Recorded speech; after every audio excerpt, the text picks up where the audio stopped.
distinguished guests, honorable ministers, all protocols observed. After those very inspiring speeches, it's going to be a hard act to actually get into this technical note, but here we are. What I wanted to start off by asking is, if you were to make a list of all the things that will actually influence the trajectory of African development in the next 20 or 30 years, it's hard to imagine a much bigger question than, say, demography. Just to fix ideas, let me give you a scenario, right? So this is a projection, and it is a prediction. It's not a hypothesis, but it's a prediction. So in our lives, we've kind of known two major centers of population growth, or centers of population, not necessarily population growth, but centers of population. And that's China and India. China, which until recently was the most populous country in the world, and India, which until recently was the second most populous, but a few months ago became the most populous country. So if you look at the graph on the left, you will see the projections for those two major centers of population in the world. China's population is already predicted to have peaked, and it is set for decline for quite a while. India's population is expected to peak in a few years and then decline for a while. But if you see the red line, that's Africa. Now, I know Africa is not a country, so I don't need to remind everyone here that Africa is not a country. But nonetheless, this is a scenario that this continent hasn't known for a long time, that it is going to be a major, major center of population in the world. If you look at the graph on the left, that is the projections for prime working population for the next several decades. Again, as you can see, the green line, which is China, has already peaked by 2020, the prime age population, and it is slated for a steep decline. And India is expected to peak in around 2030 and then have a decline. The one region that is going to have prime age population that is growing is, again, the African continent. And it's not expected, the prime age working population is not expected to decline or even peak until about 2100, several decades from now. So you've heard already that, in fact, we're going to get a doubling of the population in only about two and a half decades in. So this is the world that we're going to inherit. But let me give you another scenario. So look at this scenario. This is what China has achieved in 40 years by maximizing its demographic boom, right? So if you look at it doesn't matter whether you look at per capita or just straightforward, non-per capita. If you look at the scenario 3, China was able to increase its incomes 30 times in 40 years, from 1980 to 2020. Okay, 30 times. And by the way, in 1980, China was poorer than a lot of African countries are today. But it was able to increase its income 30 times and become one of the most powerful and rich economies and center of global growth. Now, I give scenario 2. The question, I guess, we all have to answer is, can Africa achieve those levels of growth? If Africa were to achieve China's levels of growth in the next 40 years, which is by the time we conclude the Agenda 2063 of Africa, could we get 30 times incomes of what we have now? Could we even get half, in which case the GDP for Africa will actually increase by 6 times? And that's scenario 2. Or will it be status quo, which is what you see in the last, to the far right, which is basically just a doubling of income in 40 years? All right? So that will not be enough. It won't be sufficient. So you have this big demographic boom that is underway and it's about to come, and you have an opportunity to turn that into something incredibly powerful and give prosperity to populations in Africa. But there is nothing that is going to turn magically this large population into a very productive population. So you need 3 ingredients. One is investing in people, and you've heard a lot about that, and you're going to hear a lot more about that throughout the time we'll have at this conference. Investing in people, of course, starts really early. Can we move? So there are 3 things that go into human capital, right?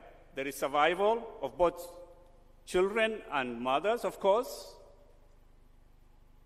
There is schooling, and particular quality of schooling, and there is health, especially preventing stunting of children.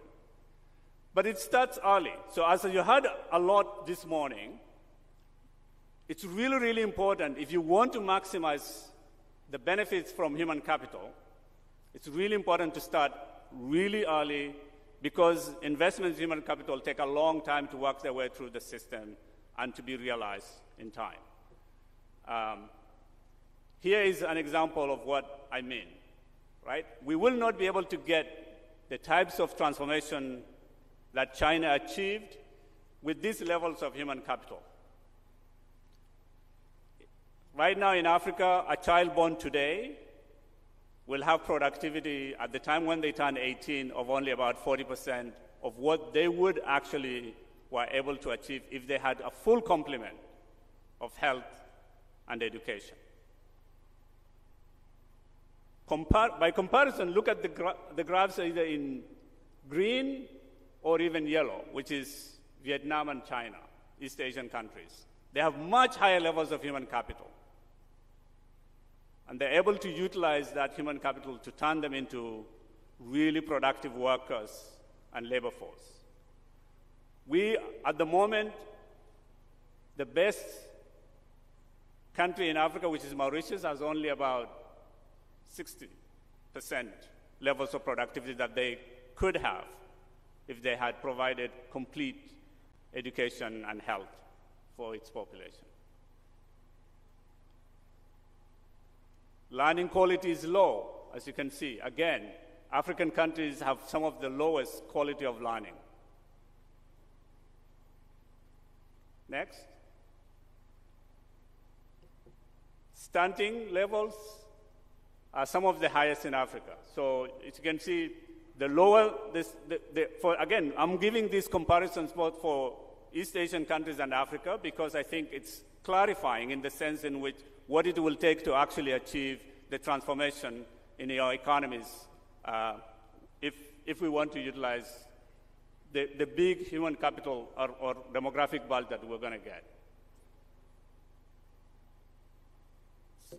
There are many interventions that one can do in basically investing in human capital, and I think on these issues, both health and education, I think they're fairly well known, right?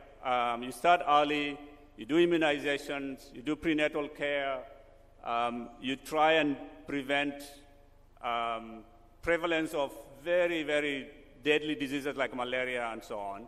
In education, again, early childhood education, and you've had also many of you who have been in technical discussions yesterday also heard about the importance of nutrition, early nutrition in a child's cognitive development. But what I want us to think about today is to go beyond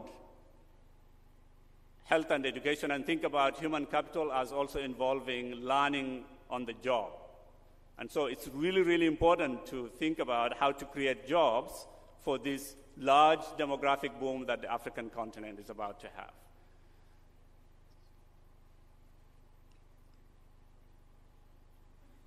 The second thing is, even if in fact African countries were successful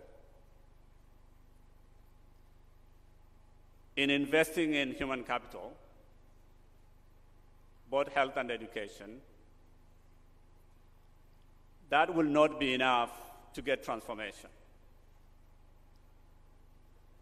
What you will need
they're important because well-functioning markets encourage entrepreneurship and creativity by rewarding innovative solutions and ideas.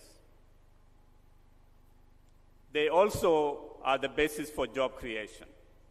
Well-functioning markets create demand for specialized skills and knowledge. And well-functioning markets are those that are ensuring fair competition and protect against capture. So in a way, well-functioning markets that are very large also allow for diversification, and they tend to be very resilient, or they anchor resilient economies. That means well-functioning markets are the things that we need that create an environment where human capital investments are more likely to be rewarded and lead to positive outcomes for individuals, for businesses, and for societies as a whole.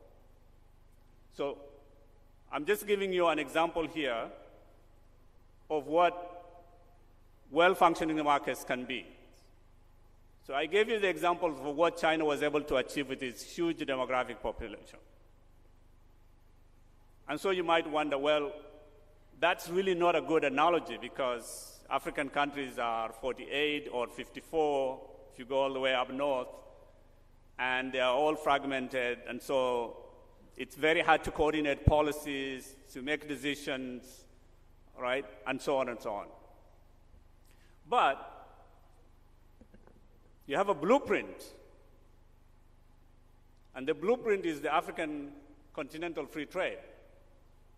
If African continental free trade can be implemented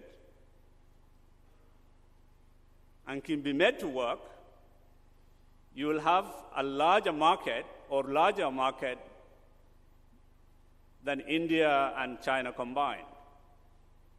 Right? And you can see already some projections about how much poverty, in fact, this might be underestimates, how much poverty reduction you can get if you actually implemented African continental free trade. So these massive gains are possible with much larger markets that are well functioning. But in order to get large markets that are well functioning, that are safeguarded, keep going.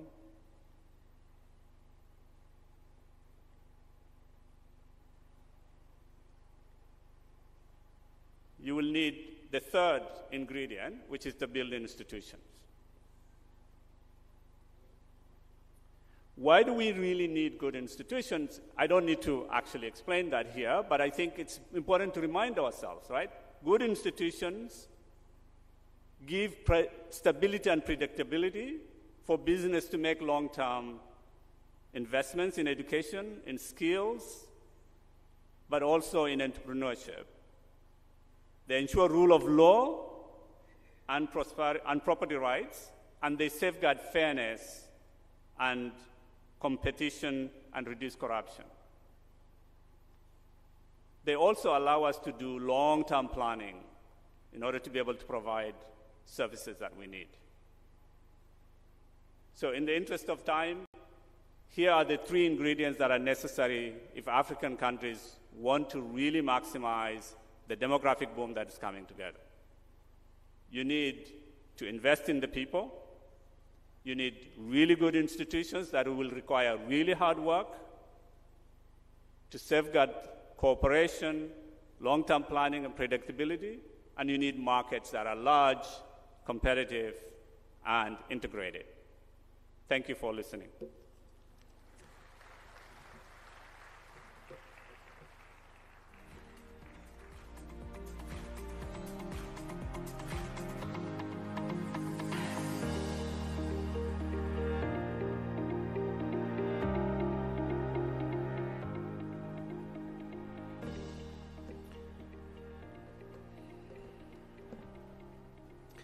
Thank you so much, Dr. Dublin. Can we put our hands together once again for him?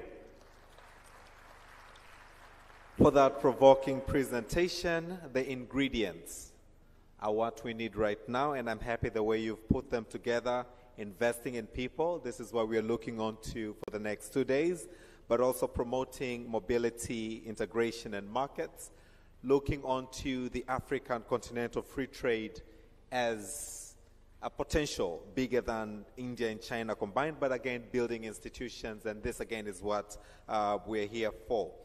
Distinguished delegates, after that powerful presentation, I would like now to turn onto the session where we're going to have a moderation session, and I would like to invite the moderator who will then introduce the panelists, looking onto science behind human capital. I would like to call to the podium Mr. Ian Solomon. Mr. Ian Solomon. Thank you so much. And he will then introduce his panel and take us through this wonderful panel looking onto the science behind human capital. Most welcome. Thank you.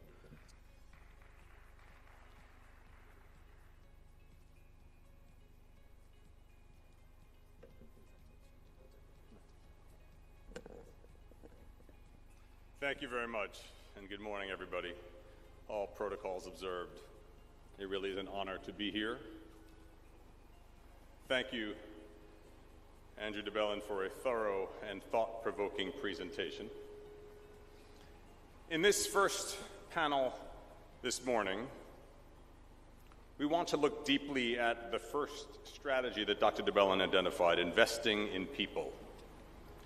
And we want to consider why human capital, why now? Another way to frame that question could be why human capital rather than other competing investment priorities, and why now rather than addressing other development challenges first. We believe this summit will make that case based on the science behind human capital. I want to thank the government of Tanzania for hosting this important summit and applaud all of you for being here. And I want to recognize the World Bank Group for concerted efforts to highlight the critical role of human capital investments in promoting and sustaining economic growth, productivity, poverty reduction, social cohesion, and enabling citizens and all people to achieve their potential. This is an important conversation because of the choices and trade-offs faced by all of you, by policymakers, when assessing the range of priorities for public investment, whether it's infrastructure, security, energy, industrial promotion, environment, and more, and continued recovery from COVID. And given the long-term nature of human capital and the imperative to sustain investments often through economic and political cycles, this is a conversation to be prioritized. We are speaking not only about the future workforce and the future domestic markets of producers and consumers, but also the future citizenry, the future scholars and entrepreneurs, artists and scientists, and the future of leadership for the continent and for the world. Well, we have a very distinguished and learned panel today, which will look at several important dimensions of human capital, including the population of youth, nutrition, education, women's empowerment, national productivity. We will shine a light on gender, the potential demographic dividend, and on opportunities for business and the private sector. As we begin the conversation, I'd like to suggest two questions for all of us to keep in mind. The first is the question of quality. How do we ensure investments yield high-quality outcomes? The second question is about leadership, and I am the Dean of the School of Leadership and Public Policy at the University of Virginia in the United States. This question about leadership, which is an element of human capital, what is the type of initiative, courage, discernment, persistence, imagination required to achieve these results? Well, speaking of both quality and leadership, it gives me great pleasure to introduce our panelists. First is the Honorable Professor Adolf Mkenda, Minister of Education, Science, and Technology for the Government of Tanzania.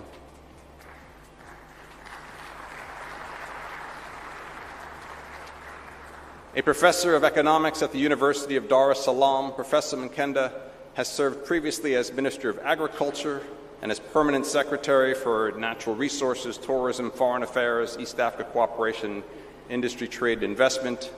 Thank you for being with us and for the hospitality of your government and people for this summit. And I'm going to call up all of the panelists. So next we will have the Honorable Professor Njuguna Ndungu,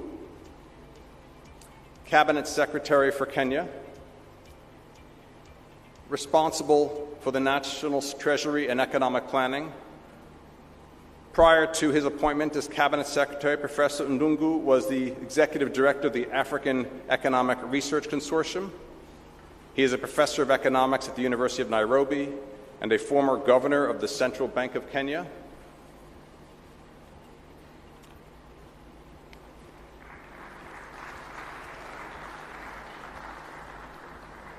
Welcome. Next, we have the Honorable Lariba Zuwera Abudu, Minister for Gender, Children, and Social Protection in Ghana. Welcome. Minister Abudu was previously the Deputy Chief Executive Officer of the Northern Development Authority in Ghana. She's educated in special education, leadership, and development. Next, we have my friend, Dr. Donald Kaberuka, who likely needs no introduction in this room, formerly the President of the African Development Bank and also Minister of Finance and Economic Planning in Rwanda.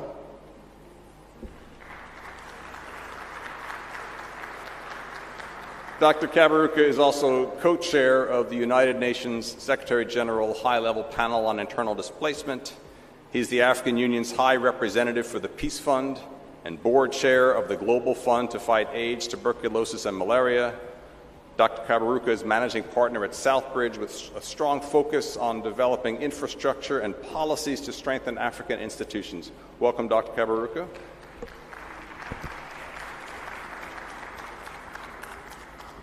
Finally, last but not least, is Sheikh Omar Saidi, currently the Director for Africa for the Bill and Melinda Gates Foundation. Mr. Saidi was previously with the World Bank Group's International Finance Corporation as Regional Director for Africa and Global Director for Human Resources. He has been very involved with multiple private sector investments and philanthropy in African human capital. Welcome, Mr. Saidi.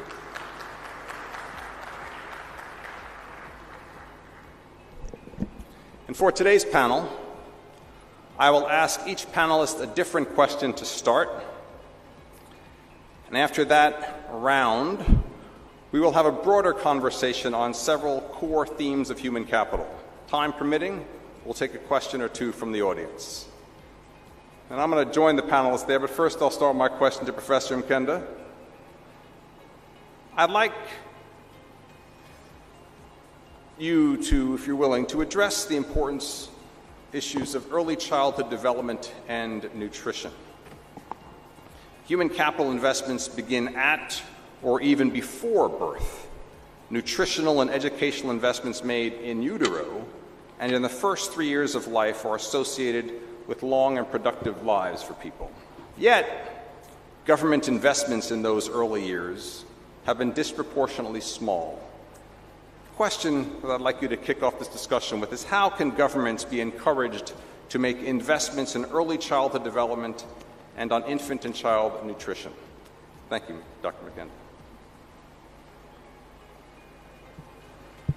Thank you very much, Moderator. Just to start with, I think as the earlier presentation, when we talk about human capital, we are not just talking about the number of people. We are talking about what has been invested in people to make them more productive. Education is more important, as much as health, nutrition, and so on. Within education system, we know preschool is very important. Early childhood education is very important as a foundation for future education, to make kids able to cope with school activities going forward. It is true that early childhood education has not received generally across the continent as much attention as primary education going forward. But it is imperative that we increase our investment in that area. The biggest challenge is that schools must be within the vicinity of households so that the kids that have to go to school can easily attend the schools and come back. In Tanzania, for instance, in order to facilitate this, we have started to have special classes that are actually outside the main schools to bring them closer to the population so that it will be easier to transport them to school and come back, what we call in Kiswahili shule shikizi. That is, you have a primary school in one area, but you can actually have classes run by that primary school, but even closer to areas of locations of high-density populations. It's a big challenge because we need to increase investments in terms of infrastructure and also in terms of training, the people will handle that. But for sure, if we really want to achieve in education, we must increase our investments in early childhood education.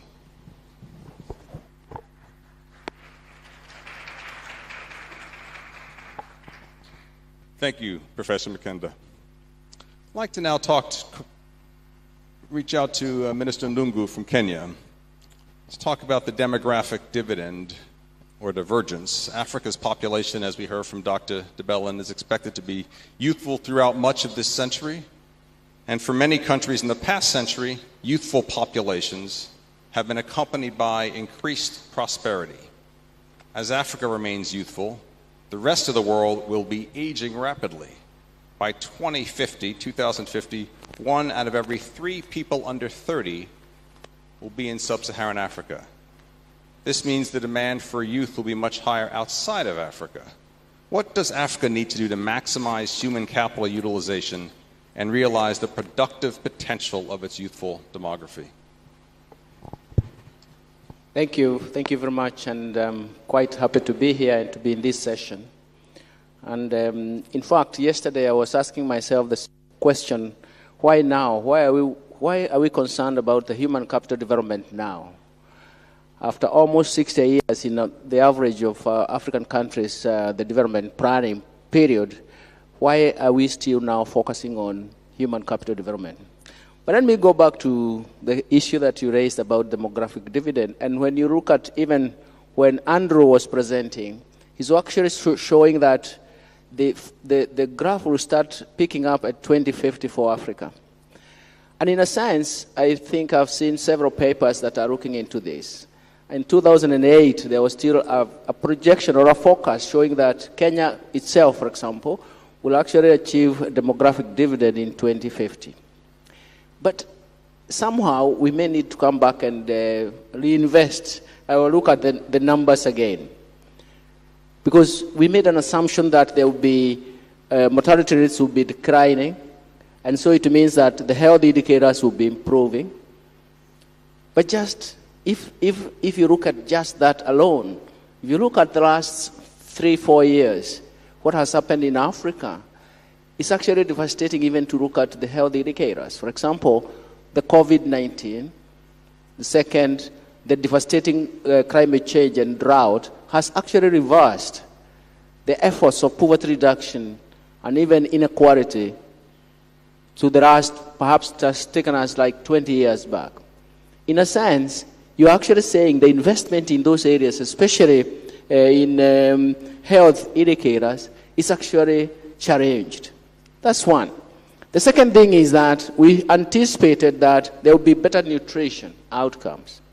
But you can see when you talk about nutrition and poverty, you actually are showing that something somehow in this decade, the starting of this decade, we are challenged. And that is the anticipation that the dependency rate will decline so that there will be massive employment. And so the people who are young and old, as a proportion in terms of the total, the labor force will be like just greater than that. And so it means that we can actually ask ourselves, is the timing correct now? But let me say, what is it that creating my impression that there is pessimism in achieving this demographic dividend? First, let me say that just like Andrew, for me, I'm very concerned about institutional quality. Going forward, and even if you look at the last 20 years, the institutional quality in African countries, you can actually talk about actually declining institutional quality. The second thing is availability of productive employment. We have had several programs working with, for example, Latin America and even the Brookings, looking at even the youth unemployment. What may have happened? But what may have happened is that the youth unemployment comes in because there is a missing middle here. I looked at African economies for the last couple of years, and I could see that there was a massive expansion of primary school education and secondary school education and high school education. That's at the university level. In fact, today, there is a premium for you having a degree to the point where the crooked guys buy one because there is a premium for the degree. But what happened in some countries is that they destroyed the middle. That is the technical and vocational training, the TVET. We call it the TVET. In a sense that you get to the university, you don't get a job, and then if you went to a TVET, you would actually get to, and the majority of the people were dropping out. That is what I'm calling the missing middle. And we have to go back and ask ourselves, how can we reverse this? I've seen that, for example, in Kenya, they have started amnesty to reduce this. Because this is something that could have helped us in terms of focusing on the 2050 in terms of the demographic dividend. Actually, this is also something that we have covered with Brookings and wider. We studied 7 countries. We call them the 7 African lions. And we wanted to show that these countries have the potential to lead the way, but they are not leading the way. What is happening? And the summary point is also consistent with what Andrew has explained. What is happening to the institutions? What is happening to their markets? And what is happening to the Human Capital Development Index in terms of the way we anticipate it would go? And this is quite consistent with what I was saying. So the picture I'm painting is actually to show exactly what is happening. Let me stop there for now. Thank you. Thank you, Professor Ndungu. And I want to come back to 2 of your themes when we come back to the next round. This question of pessimism in the demographic dividend, and also vocational training in connection to labor markets. But first I'd like to, since you're talking a lot about the increase in investments in education, is turn now to Mr. Sadi, talk about the quality of learning. Because yes, Africa, like much of the developing world, has made enormous progress in sending more children to school and building more schools. Unfortunately, the quality of education remains low across much of the continent, which lowers the human capital impacts of education. And of course, the learning loss during the pandemic further adds to that problem. How can countries improve their education systems to improve the quality of education? And how can digital technologies and platforms be used to improve student learning and to better prepare them for the future world of work? Mr. Sadi? Thank you, Ian. Good morning, everyone. Very delighted to be here. Let me start with 3 very important things, very simple, that need to happen for the quality that you talked about to happen. First, you need to have teachers that are well trained that show up in school. And then you have children who are learning that also show up. And the third element is having the right curriculum. Now, these 3 things seem very, very simple, but unfortunately, they do not always happen. Today, 9 out of 10 boys and girls cannot actually read by the time that they reach age 10. And I insist on the word cannot. And that's in sub-Saharan Africa. In contrast, if you look at high-income countries, 9 out of 10 children can, and that's the difference, read by the time that they reach age 10. And this is where the problem begins. And this is why we are very focused on starting with the base. A lot of things can be fixed later on, but we strongly believe that it starts at the primary school level. And this is where foundational learning is critical in terms of trying to make sure that you have the quality that you need at that base, and then you use that base going forward. And as you think about that quality, I just want to talk about 3 proven solutions that we are advocating in terms of making sure that that quality is there. It starts with structured pedagogy, where you have an approach that enables you and help teachers to have the right kind of training and also the right materials in the classroom.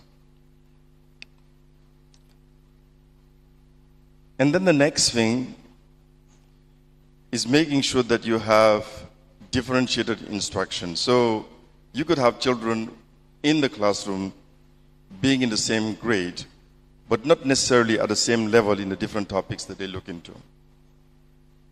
And this is where you have to have programs that are catered by level so that they can learn the right way and grow as they learn. And the third element is remediation. And this was particularly acute during the COVID time when you need additional instructions, additional time for those children who are left behind, who were not able to be in a classroom when they were supposed to actually have that opportunity. And a lot of this is documented in the book, the Smart Buys report, which was put together by a number of experts who were looking at just some of these basic things that you need to do in order to enhance the quality of learning. And then on the second part of the question that you were asking, educational technology, which we call EdTech. Now, to be realistic, I want to use the word can. So it can actually make a difference, particularly when we talk about the issues of accessibility, of affordability, and quality, which are some of the basic barriers that we found in the field of education. And I use the word can simply because it does depend on the kind of infrastructure you have.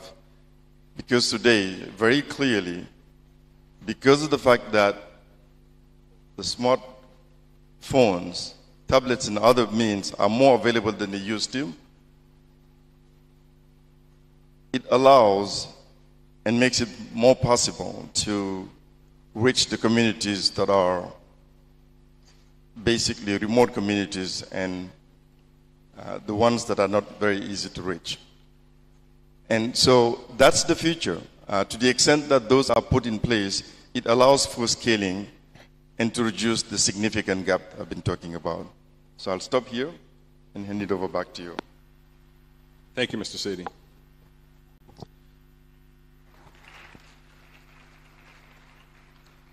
Minister Abudu, I'd like to turn to you now, and I'm so glad you're here with us today from Ghana. And I'd like to ask you about women's empowerment and outcomes. The already low investment in human capital is even lower for girls and women, which is reflected in lower educational outcomes during adolescence and beyond, in lower labor market outcomes throughout women's working lives, and often in reduced agency and voice in their homes and societies. What can countries do to improve these outcomes for women in Africa? Thank you for having me and all protocol observed. I want to limit myself in 3 key points: education, health, and entrepreneurial skills for women. Why education? Education is the bedrock of every life in any country. One philosophy says, if you educate a man, you educate an individual. But if you educate a woman, you educate the whole nation. And I cannot testify in this room that all the women that are in this room are well educated and they are still learning. Learning is a process, everyday process. If you are educating the girl child, educate the adult child, and educate the old child, who we are. Because the girl child needs to learn from the adult child. The adult child needs to learn to the older child. You don't have to limit it. It's a process and experience. We are here. A lot of women are going to gain experience. I'm going to gain experience from my colleagues, and that will help me translate into my country. Another key point, let's make education accessible to all, no matter your disability, no matter who you are. And in Ghana, the government have introduced a lot of school growing activities that retain children in school, especially the school feeding exercise that we are doing, which has targeted 3.8 million students. And it has given jobs to 30,800 caterers. And these caterers buy the food from the farm gate, and the farmer has also benefited. Economically, women have been empowered. So it is something other countries can look at. the free senior high school, where everybody's in school, you don't pay fees, you are given laptops, you are given bags, you are given everything for free. So now we have a lot of girls in school as well as boys in school. Production of innovation technologies. Now it has come to stay. We need to introduce ICT in our schools. So if you look at Ghana, we have opened ICT labs in most of the schools, and we have also opened science schools that we call the STEM school, that every region have a STEM school. And in most cases, they are only girls that attend those schools. So definitely, we'll have the nurses, we'll have the midwives, we'll have the doctors, and we'll have the nutritionists from those schools. So other countries too can leverage on that. We should also look at registry. We should target registry that will give us data for the poor girls. And this can formulate policies for government to subsidize whatever their needs are. So let's use the registry data to emphasize on women empowerment. Health, reproduction, let's look at that one too. What do we do? At the early stage, the child needs to be taught about reproductive system, how it works. The adult needs to be taught when she starts the conception period, how the body changes, and devices. Also, let's look at the old age. When we grow old, our hormonal system changes in us. You have the hot flash, you have your hair coming out, and in some African countries, people tell me to be witchcraft. And these are targeting the vulnerable women. And this will not yield to productivity. So we need to also train all these women to know about changes in their body. And we also have to bring education to the doorstep of the people, where we have to build more schools.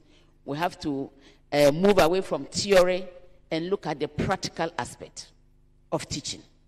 China, they have developed because the people are taught practically. They feel it, they touch, they use it, and they produce something. Africans should look at that and also emulate those things.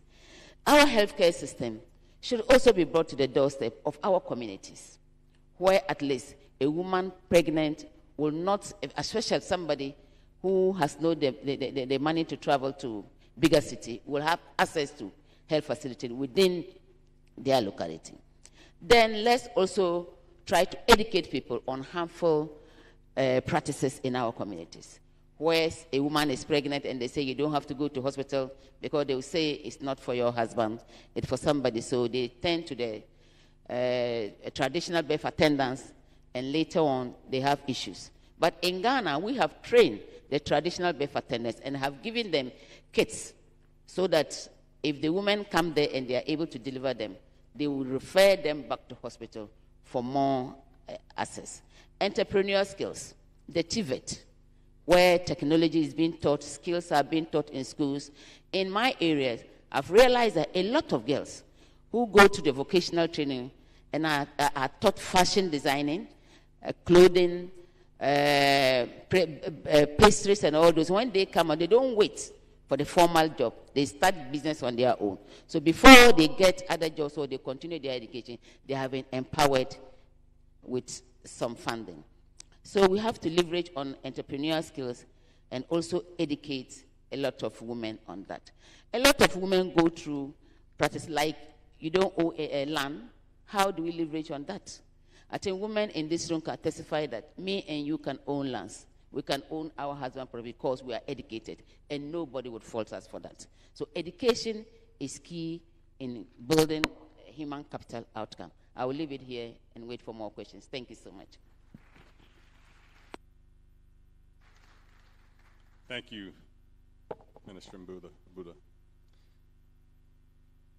Dr. Kaberuka, I'd like you to address the issue of human capital and productivity. And two parts to the question. How can we effectively invest in human capital development to enhance productivity and economic growth in today's rapidly changing and technologically advanced world? And second, what policies or strategies can be implemented to bridge the skills gap and promote lifelong learning opportunities, ensuring that individuals have the necessary capabilities to adapt to evolving job requirements and contribute to productivity going forward. Thank you. Thank you very much, Ian. Good morning, colleagues. First of all, let me say that the presentation by the chief economist was excellent. It raised all the issues, so thank you. But also, colleagues have made points here which I agree with, so I don't have to repeat them, because I agree with all of them. I just have a couple of points to make, and I'll be brief. The chief economist pointed to China and the way they have got everything right. I actually think the best example for us here in Africa is not even China. It is another small country, the south of Ethiopia, and that is Vietnam. So to give you an idea, the GDP of Vietnam in 1993 was just about $14 billion, $14 billion. The GDP of Vietnam today is just about $500 billion. $500 billion, from 14 to 500 in 30 years. Now, we can decide what has happened there, but those of you who are my age will remember images in the late 70s and the early 80s of people who are called the Vietnamese boat people. Do you remember? They were fleeing Vietnam in rickety boats, trying to get to Australia, like some people tried to cross the Mediterranean. It was the same. And that is not a long time ago. I was at school. But look, they've gone from 14 billion to $500 billion. Now, if you look at what is the secret, it's exactly the chief economist, what he was saying. The way they invest in human capital, plus attracting foreign direct investment. If you look at the structure of the exports of Vietnam, you'll find that about 40% of all the Samsung products are made in Vietnam. So, human capital, and you attract FDI, foreign direct investment. And so, what have they done to attract FDI? That is a question you have to answer. Human capital is one of them. But I was there about a month ago. I found also that they've reduced malaria incidence by almost 70%. Malaria in a tropical country by 70% because of investing in basic health systems. Nothing very sophisticated. They've taken a huge advantage of digital. And also, luckily for them, they have relatively cheap energy. But the key issue has been human capital and attracting foreign direct investment, because that's how you create jobs. But here is an issue which we are not discussing enough, and I want you to, in the next 2 days, to take a careful look at it. Because foreign direct investment, we're all competing for it. But the first thing people look at is how stable the countries are. Stability of the countries. Now, Latin America missed the demographic dividend. I don't know if Professor Njuguna, maybe later can say about this. Why? It was a very unstable continent. Debt crisis, macroeconomic instability, political instabilities, and they missed it. All right? And so it is very important we link up all these things together. And I'm glad you are raising the issue of institutions, because good institutions mean stability.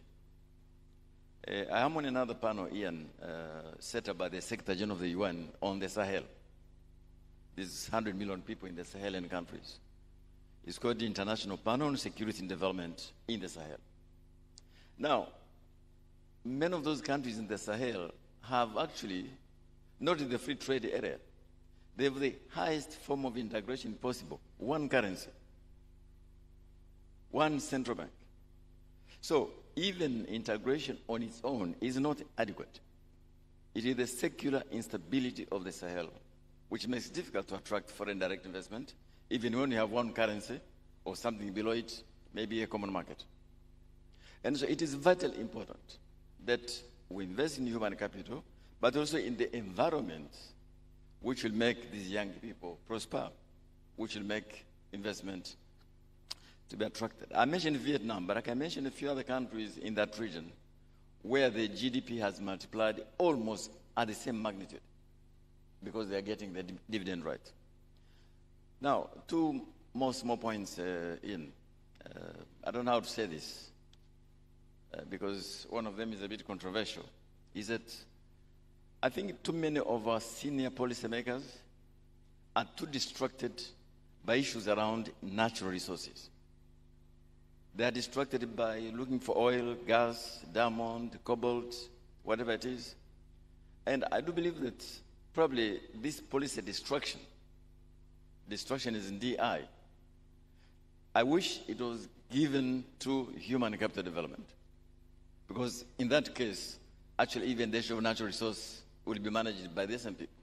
But if the attention of leaders focus too much on these things under the soil, all right, there's less attention to the resource which matters most, which is, of course, human capital. Now, the final point, I think, is controversial, Ian, so I don't know how to say it. If you look at sub-Saharan Africa alone, a concept I don't like very much, by the way.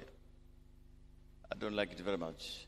It's an artificial artifact to divide Africa into south of the Sahara, north of the Sahara. But since in the World Bank, this is a concept you use, I hope you'll abandon it one day. Because the countries I'm working on in the Sahel, a country like Mali, Niger, Chad, you never know, what are they? Because the word Sahel in Arabic, I live in Tunisia a bit, so I know a bit of Arabic. The word Sahel means a bridge, a border, a barrier. I hope my Arabophone friends here can correct me. I like to call it a bridge, but that's not the point.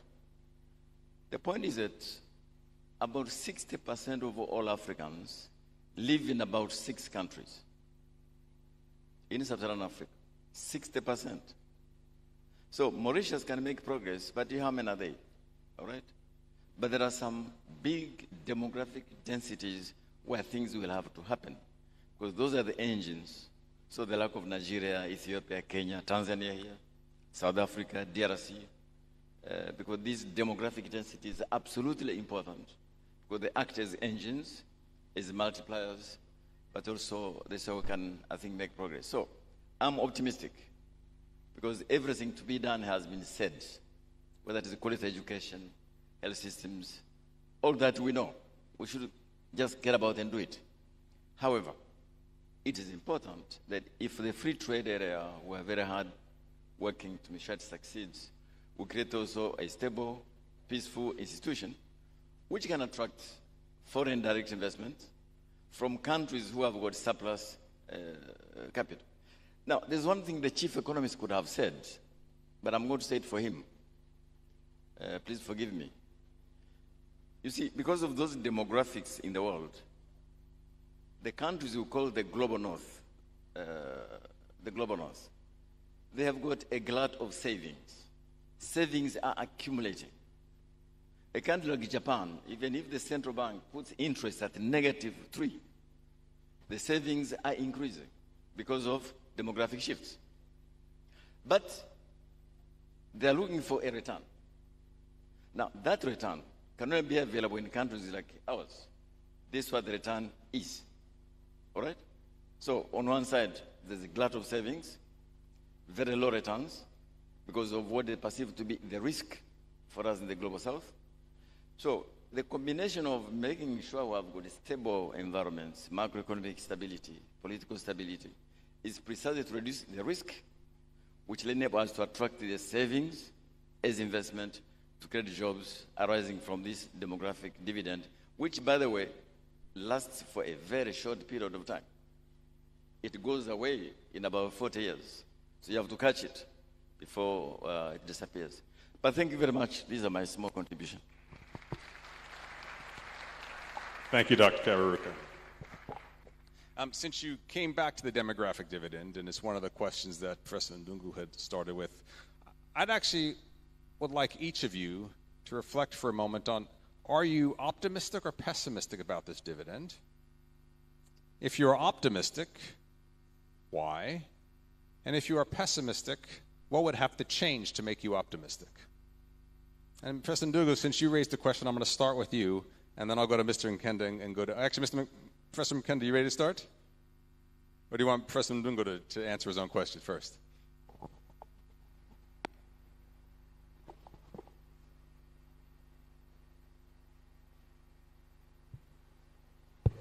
Okay.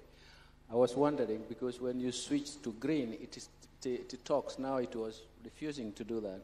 Thank you very much. And I can tell you about the optimism, because I do believe that listening to yesterday and today, we have every reason to say, look, don't anticipate that everything has been going on well. We have had this critical mind in terms of trying to understand what is really happening. But let me offer two factors for this optimism that I do have. First is, I do believe, and this is something that I've heard for a long time, that growing the middle class is the one that is going to help us in terms of reversing this trend, especially the demographic dividend, the peace dividend, and all the dividends that you can think about. And that is something that we believe that the institutional quality and functioning markets is going to support, is going to boost that middle class. Let me say this. For example, the new administration in Kenya has emphasized bottom-up economic transformation agenda. We call it BETA. The whole issue is, why bottom-up? Because so many people have been left behind and they have sunk into abject poverty. Why economic transformation?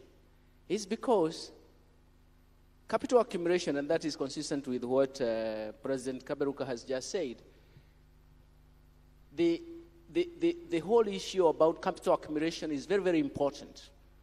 And you can close the gap using, for example, foreign direct investment or even debt to try and grow the capital accumulation. But it has to get to thresholds that are going to ignite economic transformation. But we haven't managed to do that. That's why I'm saying the middle class is the one that can help us in terms of doing that. Why do I say this? First, they have a preference for peace. Second, they are the innovative group, and they are the investors at the domestic level. And of course, their consumption levels on average are much higher. And they are keen for markets to work. They are keen for markets to work because essentially, this is what I believe, that if markets are functioning, they are going to encourage growth, increased production and even productivity downstream, and especially for African farmers, smallholder farmers. And what you see upstream is actually increased incomes. That for me is a very, very critical factor, and is one basis of my optimism. The second one is actually going back to the drawing board in terms of nutrition, hunger, and even school feeding programs. Yesterday, we were presented with massive facts of showing that the first 1,000 days are very, very important for nutrition. But let's face it, African cities, arid and semi-arid areas, what they suffer most from is actually hunger. And I've seen that school feeding programs, in some cases where it has worked in Kenya, has actually increased enrollment rates in a very big percentage. So it means that will raise the enrollment, but it's also going to promote retention. Actually, urban poverty is actually pervasive in most African cities. And so it is a drag in terms of human capital development indicators. We believe that, but perhaps that's where there are incomes, but actually the poverty side is very, very important.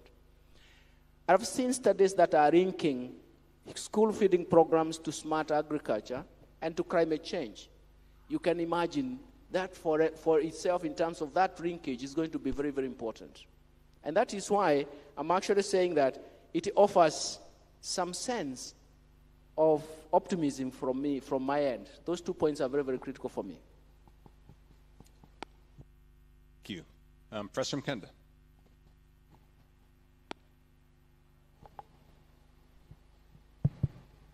Am I optimistic about Africa harnessing demographic dividend? I have qualified optimism, and a lot will depend on how we move forward from here. Sometimes we think it's just about the size of the market, therefore continental free trade area. Maybe size matters. How about Mauritius and Botswana in terms of population and the market size? And of course, Kaberuka said, well, I think sometimes we are focusing on natural resources, thinking that will take us forward. And then how about Korea, South Korea, and other countries? So let me digress and take a little bit of history very quickly and see the significance of this meeting and moving forward from here as Africa. It's commonplace to compare a country in Africa and a country in Southeast Asia in 1960s, Ghana, Tanzania, Kenya, and you look at the GDP, and you find that they are almost at par. And that now we compare them and find that in terms of GDP, we are far apart. The problem with that comparison is a failure to look at differences in human capital accumulation at the baseline. What did they have in 60s in terms of human capital? Forget about the GDP.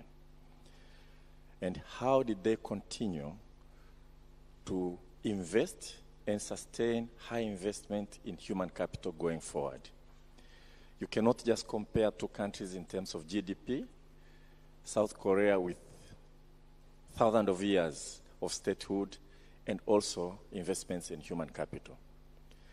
So when we gained independence, there was that far cry, and I think it was Nkrumah who said, seek political kingdom first and everything will follow. And we recognize things like importance of education and health, dealing with poverty. Those were three key issues we were determined to address. So investments in education start to pick up. In Tanzania, for instance, we did not have a university. 1961, we gained independence, but we established quickly a university college in Dar es Salaam with 14 students. We start to build schools and try to have literacy rate for all the population. Going forward to 1980s with structural adjustments. I'm an economist, and I know Kaberuka is, and Professor Njuguna. But I'll talk about the World Bank. They came to us and say, return to education is so small, and therefore with the trickle-down economics, we should not waste too much time, resources in these activities that do not have high returns. We should reorganize the economy, and you lift the ship and all the boats will be lifted together. And we actually cut down on expenditure in education because we look at the returns to education. And the fallacy of that is that we are focusing on 2, 3, 4, a decade, years, instead of looking at intergenerational impact of capital accumulation that is the country like Korea and Taiwan had by 1960s when we tried to compare the two countries. When I talk to my colleagues from the World Bank, I say, when I see you focusing on human capital now, I'm so happy, and I know you're atoning for the sins of the World Bank bureaucrats in 1980s and Bretton Woods. If we leave this summit with a commitment to continue to invest in education and other dimensions of human capital and sustain that investment, I'll have reasons to be optimistic about harnessing demographic dividend. If we allow the pendulum to keep shifting left and right and left and right, I think optimism will be misplaced. Thank you. Thank you, Professor Mkunda. Very, very powerful, and I appreciate the emphasis on intergenerational impact. We are very tight on time, so I'm going to offer the final three panelists, if they have a comment on their optimism or pessimism, very briefly, we'd love to hear it.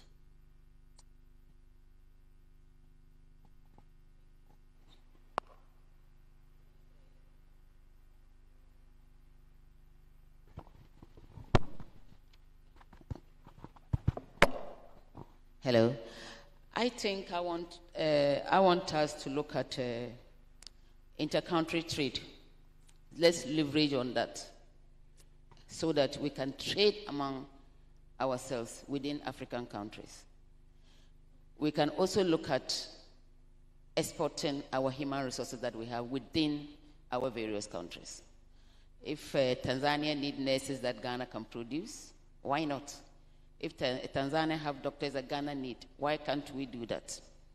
Intertrade women in mining, what percentage do we know?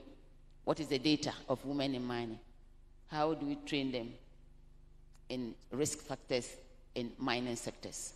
So we have to look at all those things holistically and come out with African solutions.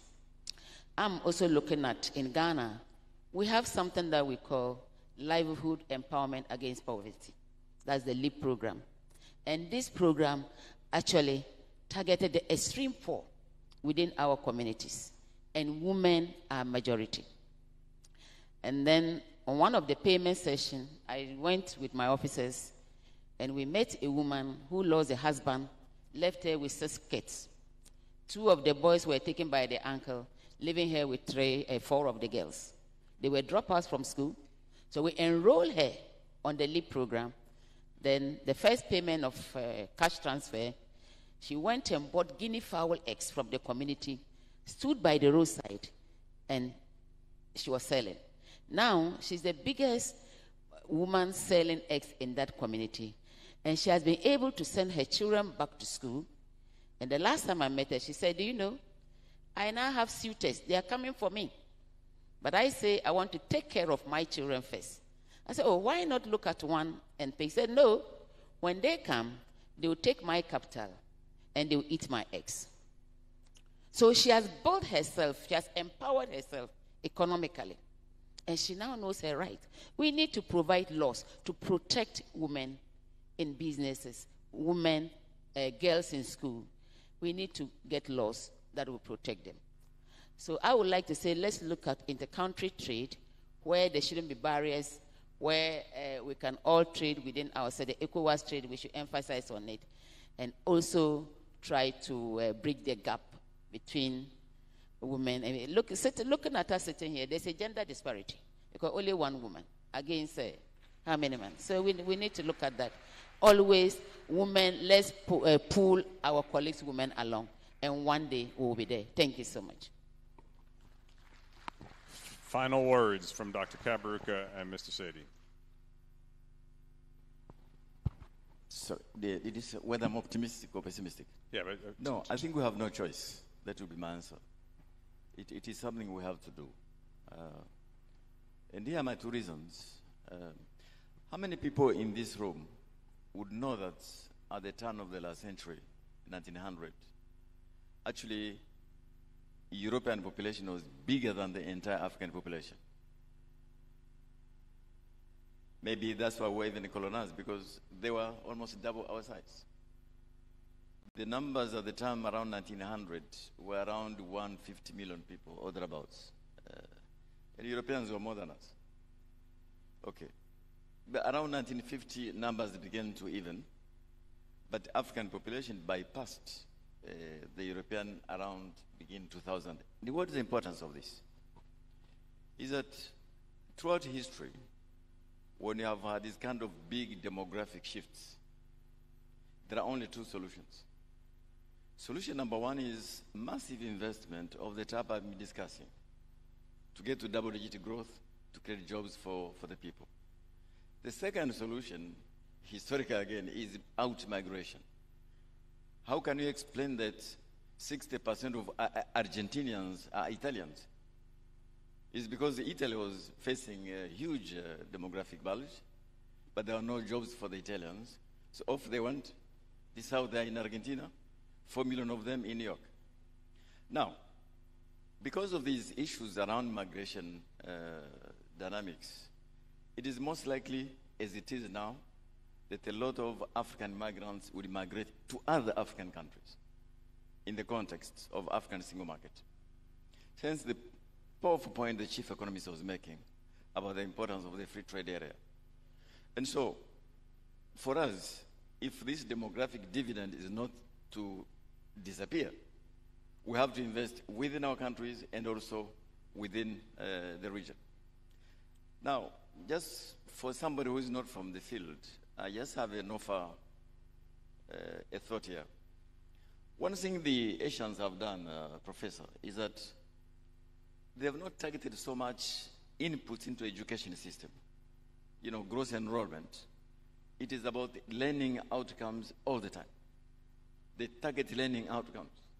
So, for example, if kids leave secondary school, they still don't have what it takes. That education continues even at work. And so I think where we can make a big impact on our education systems is to leverage digital. We never have enough teachers, but digital is available for all of us. Number two, target outcomes so that the kids coming out of the education systems are able to take advantage of this dividend. But I agree with you, Professor. I think we have talked about these things far too much. We know what to do. We know what has to be done. And I think it is time just to get around and do it. That was makes me optimistic.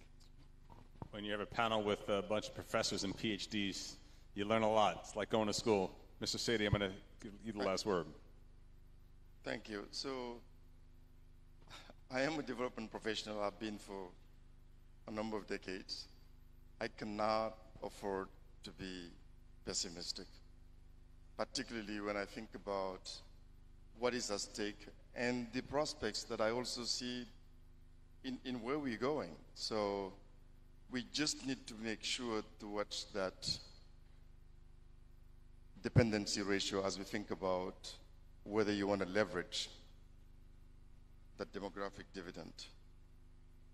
When I think about the availability of job platforms, the matching platforms that enables that potential to be leveraged.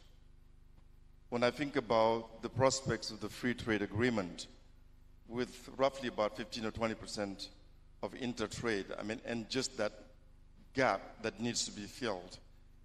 When I think about, we were together at the Mo Ibrahim Summit governance when we read that report that was just giving a lot of information about our countries, with 6 of them being among the top, looking at the top 10, 6 of them being among the fastest growing countries, and then the growth prospects after that in the coming years. It's about leveraging those potentials and advocating and working hard to make sure that those potentials are there. And perhaps I'll end with one thing that has been, and it's very dear to my heart, and I think that we don't talk enough about. When I think about this world where, as we engage with our respective countries with the reduced fiscal space, there's a lot of conversation about just going back and asking for more money. And I think that that journey for self-reliance is important. And one of those, when I look at our debt situation, which makes it extremely difficult to put anything aside in order to leverage those potentials I'm talking about. And in that report, I remember talking about the total debt of sub-Saharan Africa being equivalent to what you have in just one country in Europe, which is Belgium. And then when you think about our countries in general, if your debt to GDP ratio is going north of about 60%, alarm bells start coming. And there are countries like Japan where it's over 200%, but never make the headlines simply because of their ability to go and finance themselves. And what I'm getting at is really the advocacy needed to really put the credit rating agencies at task. Yes, it is set by the market in terms of that, but if you look at disproportionately, that is something that is coming over and over again, where you go into debt restructuring and know that the next restructuring is just 4 years away. So this is an issue that also needs to be looked into. So in other words, my whole value proposition here is that there are things that gives us the potential to leverage in order to make that optimism a reality. Thank you. Let's leverage the potential to achieve the qualified optimism of Professor Mkenda. Please join me in thanking this wonderful panelists.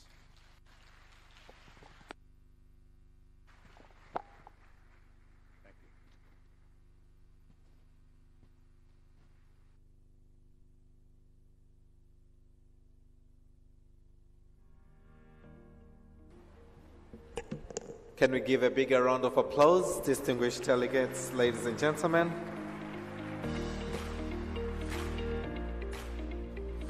Thank you so much, Mr. Solomon. As he had mentioned earlier, Solomon is Dean and Professor at the University of Virginia, Frank Burton School of Leadership and Public Policy. Thank you so much for that powerful moderation.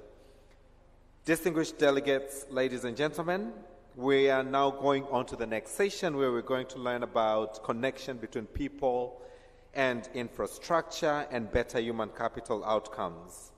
Allow me now to bring to the podium Diebedo Francis Kere, founder of Kere Architecture and the Kere Foundation, who is also a Pritzker Prize winner in the architecture for the year 2022. As he comes to the stage, can we put our hands together? He's here. Karibu-san.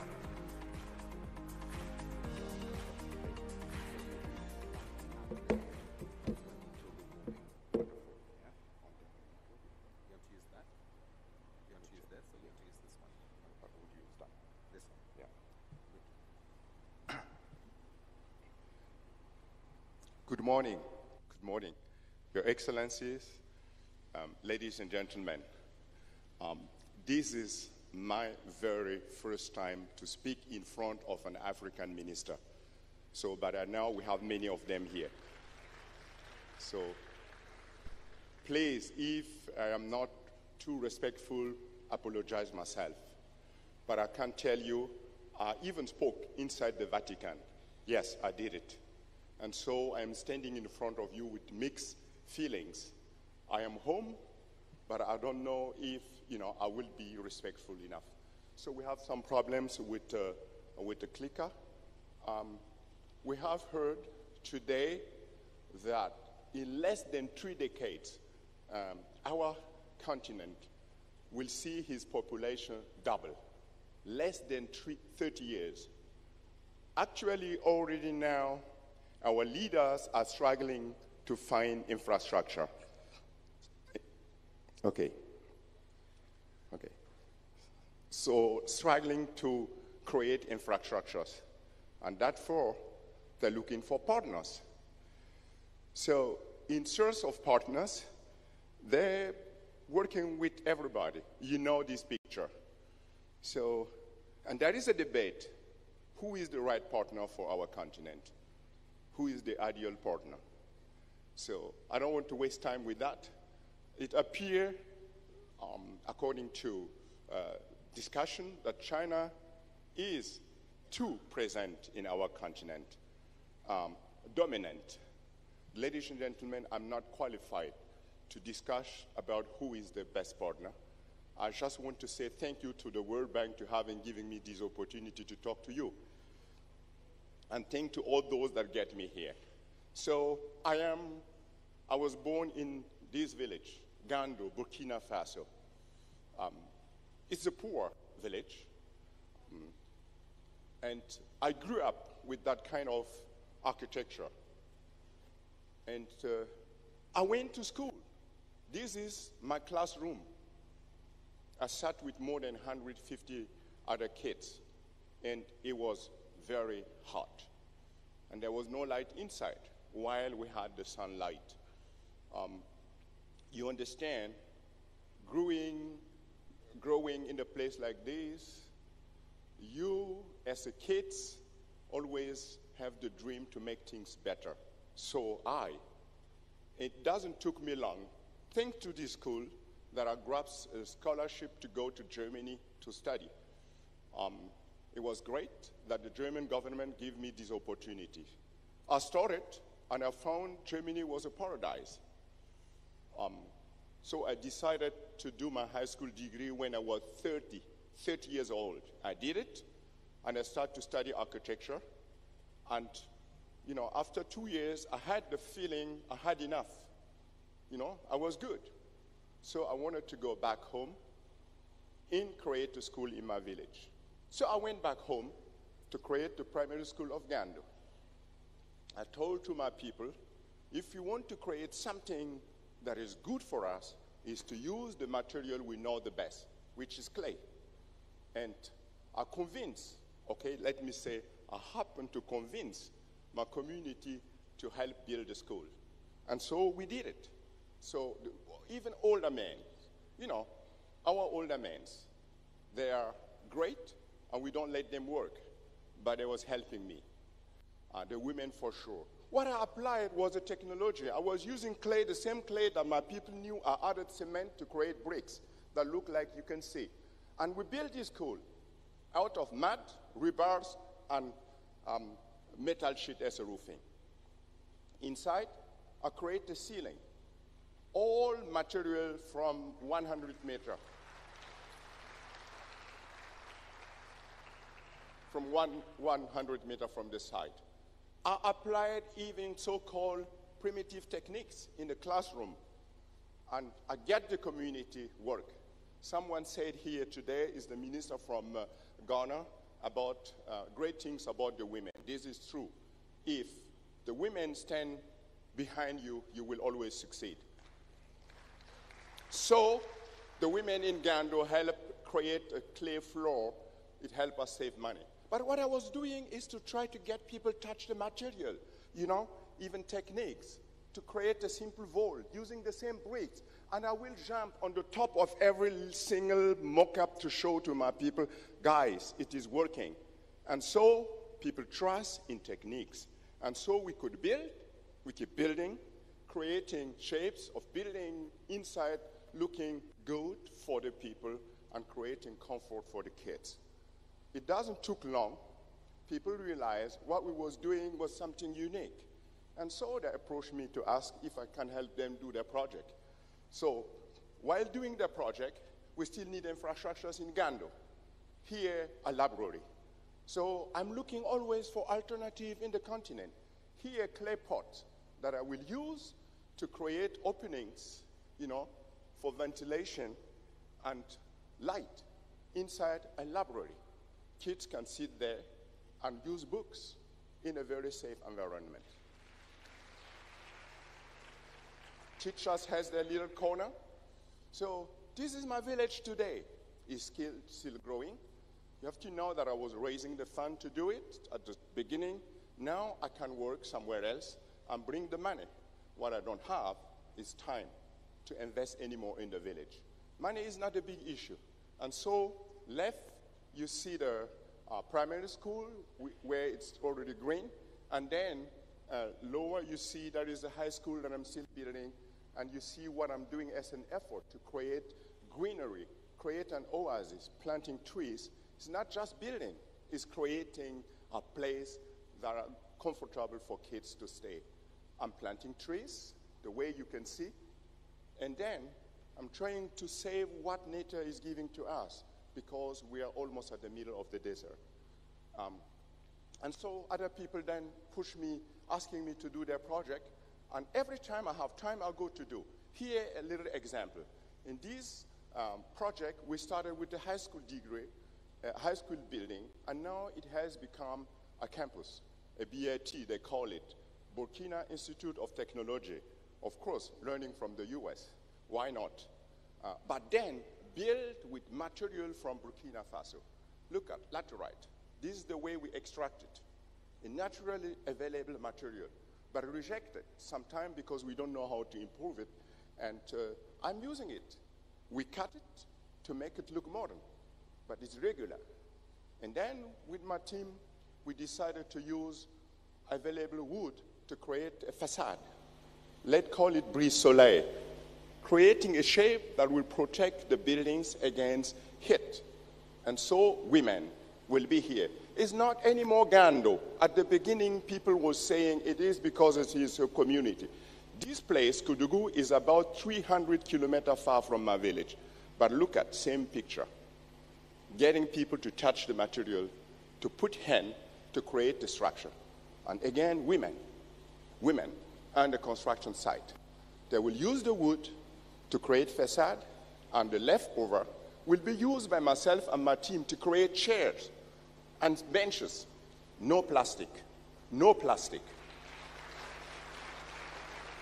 And kids will be sitting and getting education, and so is the shape of the high school, made by laterite, creating a courtyard, a safe courtyard where the kids could stay and learn.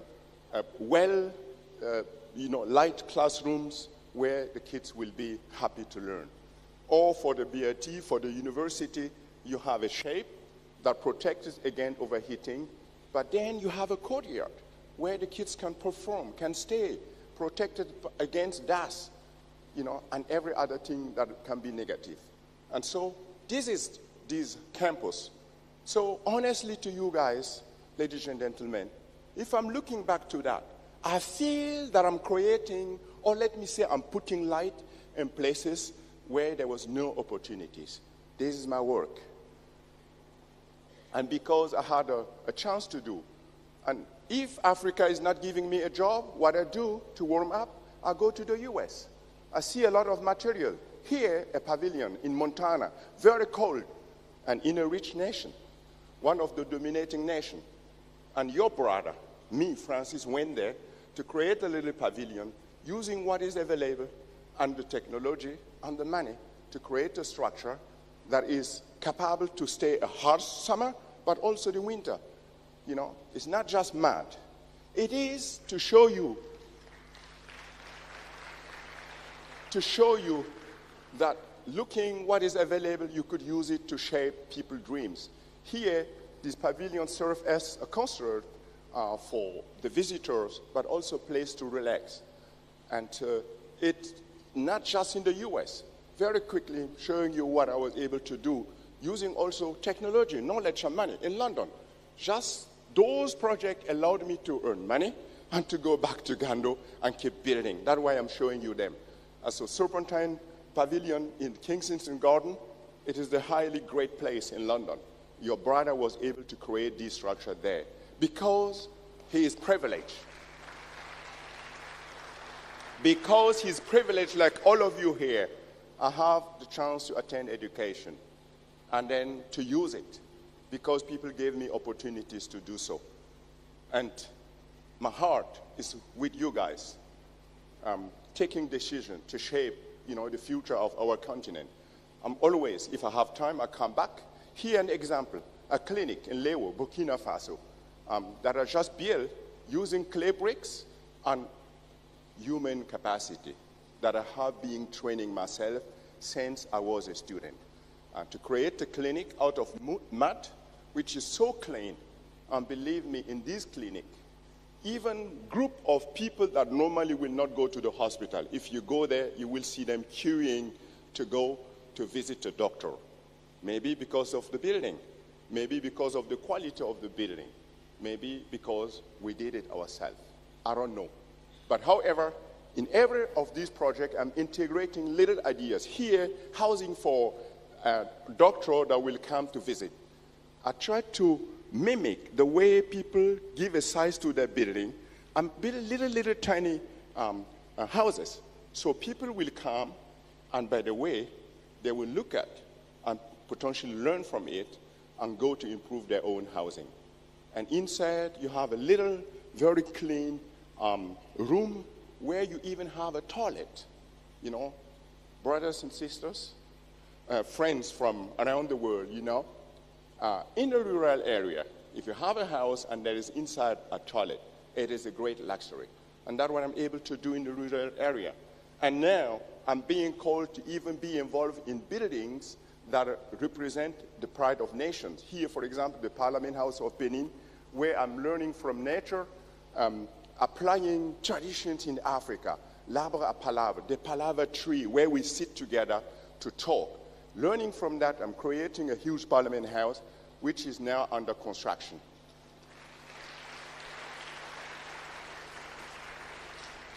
So, ladies and gentlemen, the first building that I built as a student, has been selected 2 years ago as the 21 building, most relevant building in the world since since the Second World War.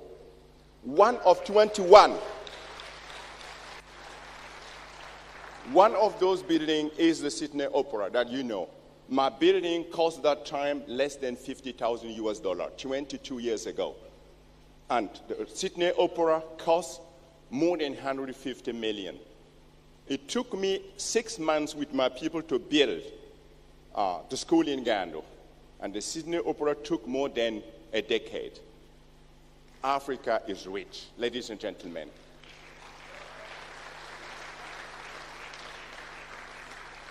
So you may say, okay, I must be proud. Of course, I do. But what I want to tell you, it's the fact that my work has this big recognition is giving me the courage to talk to you. And to say, I fought to create my work. And you may consider it as a little drop of water in the desert, in the face of what our continent needs. I may agree with you, but I'm telling you, if you take decision which allow that kind of initiative, project to happen, you will create a lot of drops of water that even will be able to transform a desert in a rainforest. So I want to tell you, it depends on you to support that kind of initiative. If you do so, you will contribute to develop wealth in Africa, and so to contribute to develop the wealth in the world, because we depend on each other. Thank you very much. Yes, Africa can.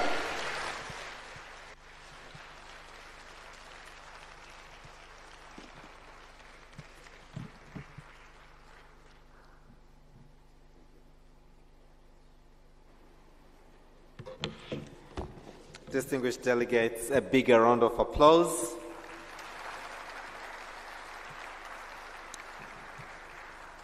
And just to add up a little bit on his profile, he is recognized globally for his pioneering approach to designs and sustainable modes of construction. His vocation to become an architect comes from a personal commitment to serve the community where he grew up, as we've seen on his presentation. And he believes in the transformative potential of beauty, looking onto what surrounds you, looking onto what you have. Just as when I look at everyone here, I see how bright the future of Africa is. So let's give ourselves a bigger round of applause. Thank you very much. So we're going now on to a session that is going to look onto the skills for the jobs of the future. Skills for the job of the future. And to moderate this plenary, distinguished delegates, ladies and gentlemen, allow me to invite to the stage. He's already on the stage. So please come to the stage. Mr. Sam Nganga, a bigger round of applause. Karibu sana.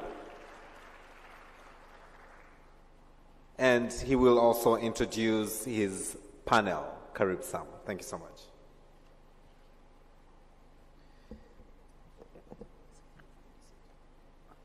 So as the stage is putting up the additional chair, Sam will be introducing the panelists, but as I would also like to say a word about him, Sam is an upstream manager for manufacturing, agribusiness, and services at the International Finance Corporation, the private sector investment arm of the World Bank Group. Over to you, Sam. Asante sana.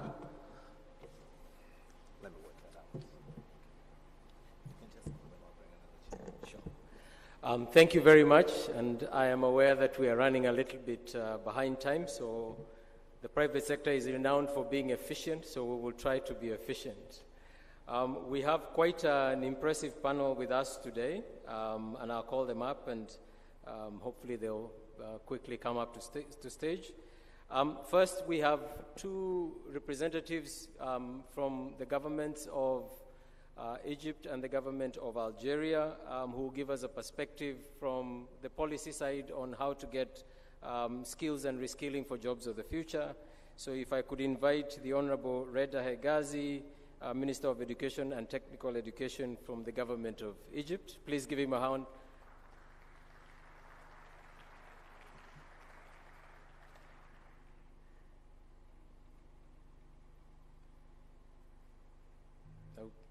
Okay, thank you. And then I'd like to invite the Minister Yassine Walid from the government of Algeria, where he's the Minister for Startups and Micro-Enterprises.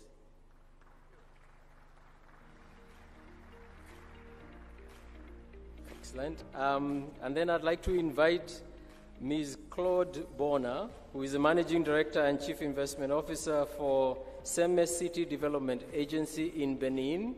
We have quite a good representation from across the continent. Welcome, Claude. And Mr. Peter Materu, who leads, is the Chief Program Officer for MasterCard Foundation, and I believe I see him coming up. Welcome, Peter. From Ethiopia, we have Ms. Samrawit Fikru, who is the CEO of Ride Ethiopia, a ride-hailing business in Ethiopia. Welcome, Samrawit. And from Kenya, Mr. J. Michoma, HR Director from Avenue Healthcare. And finally, and definitely not least, representing Tanzania is Mr. Benjamin Fernandez, who is the founder and CEO of Nala Money, one of the biggest fintech businesses, he told me, in Africa, so in Tanzania and in Africa. So we're going to try and run through this as efficiently as we can. And the purpose of this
how do you translate all these issues we've been talking about, human capital development, into the people that actually do the work, right? So you have students who are in the education system and who will soon be making their way into the workplace.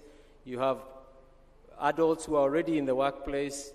And how do we respond to the changes that we're seeing as a result of new technologies, as a result of machine learning, as a result of artificial intelligence? As the architect who was just up here said, Africa is rich. Africa is rich in human capital, but we need to channel that human capital into actual results in the workplace and in jobs. So that is our task. We have a few minutes, so we'll try and run very quickly. I hope everybody has got a mic. And Minister Wasini, if I may start with you, actually, if that is okay. The question we would like you to address is, from where you sit, and I should have mentioned that you're both a representative of a government, but also in your individual capacity, you've been a founder in the tech space, so this is an area that is very familiar to you. But from where you sit, how do you see the private sector ensuring that we're developing the right skills for employability across Africa? Thank you for the question. Let me start by giving you a small overview of the education system in Algeria and the training sector in general. In Algeria, we have more than 12 million people between the primary and the secondary schools, 1.5 million students in the universities, and we have 250,000 new graduates every year. In total, we have more than a third of the Algerian population which is currently in the school. So Algeria has been investing a lot in its education system since its independence. And just to give you an idea of the amount of investment that has been done, back in 1962, after the Algerian independence, there were only 500 students in the universities in Algeria. Today, there are more than 1,500,000 students, and in totally free educational system, which is today investing more in high-quality education, but also in the new technological trends. Very recently, we launched a artificial intelligence school, a nanotechnology school, and hopefully the Algerian universities will be providing for the labor sector in Algeria qualified, high-skilled engineers for the next challenges our economy will be facing. Algeria, since the last 3 years, has been also implementing public policies aimed at building in a knowledge-based economy. We have some KPIs, some key performance indicators. I think the most important one is to raise the investment in research and development to reach 3% of the GDP by 2013. Currently, it's about 1%. We want also companies to invest more in hiring highly skilled personnel, researchers, engineers. We are doing great efforts in terms of tax incentives to encourage companies to hire highly skilled people to work more with the university.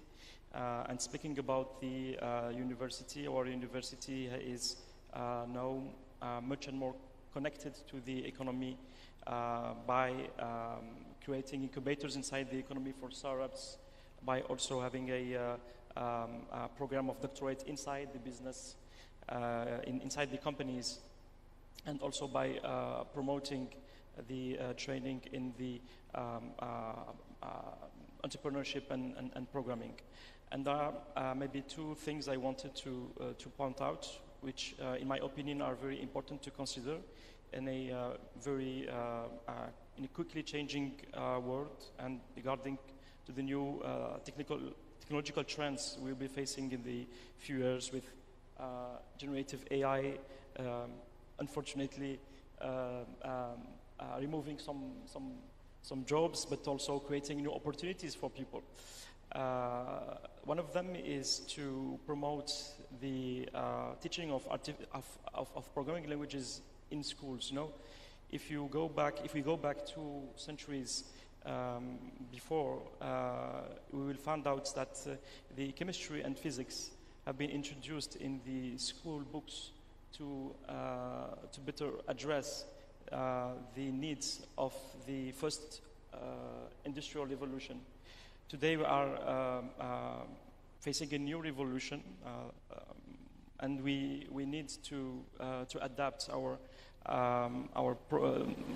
training programs or school books to adapt to this new reality.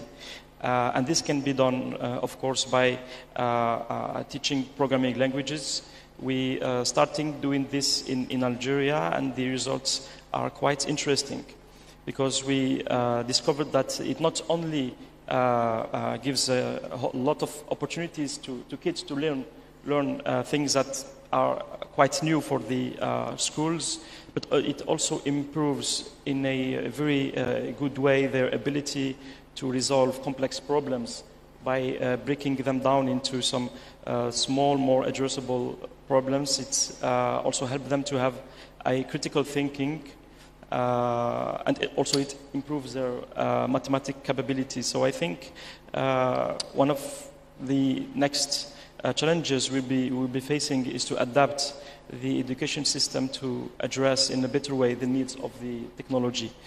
The second thing I think which is also important to address is the entrepreneurial spirit inside the educational system. In Algeria, we have been something around 25 new company registration per 1,000 capita, which is the average also in Africa, and we need to increase the entrepreneurial spirit inside the universities and inside the population. And we started with the Higher Education Ministry in Algeria inside the universities to create what we call the entrepreneurial development centers to teach the entrepreneurial skills, management, marketing, design thinking to students. And the results are also quite interesting, because we managed to almost double the entrepreneurial will inside the university. So to address, I think, the next challenges regarding to the economy, but also the technological development of Africa, I think those two topics are important to consider. The digital technological skills and also the entrepreneurial skills. Thank you. Thank you very much, and I think that covers quite a lot of the opportunities. If I may go to you, Professor Hegazi, and just I think you're going to speak in Arabic, so there will be translation. So if you have a headset, please, you might need to use it now. But Professor Hegazi, on the policy side, on the government side, what are the steps that governments are and should be taking to help set up the right policy so that we can narrow the gaps between the employment requirements and the skills that we need to be developing? شكرا سيدي. أولا أنا سعيد أن أنا موجود النهاردة. بشكر زملائي على المنصة، السادة الحضور، ودولة تنزانيا على حسن الضيافة اللي احنا وجدناها، والسيد السفير. لكن أنا عايز أقول لحضرتك وزارة التربية والتعليم في مصر، بما أن وزير التربية والتعليم، عندنا 25 مليون طالب في مصر. 25 million students in Egypt. و2 مليون معلم وإداري. 2 مليون معلم. فده بيدي مسؤولية كبيرة جدا على الوزير المسؤول. في 2018 السيد الرئيس أطلق استراتيجية بناء الإنسان المصري، وكان الأساس فيها أن الطلاب يتعلموا تعلم جيد حقيقي، وليس الحصول على درجات، لأن في ضوء الثورات الصناعية والتحول الرقمي لم تعد الحصول على المعلومة فقط هو الأساس، ولكن لابد من أن أنت تمتلك مهارات التواصل واللايف لونج ليرنينج، التعلم مدى الحياة، ومهارات التفكير المختلف.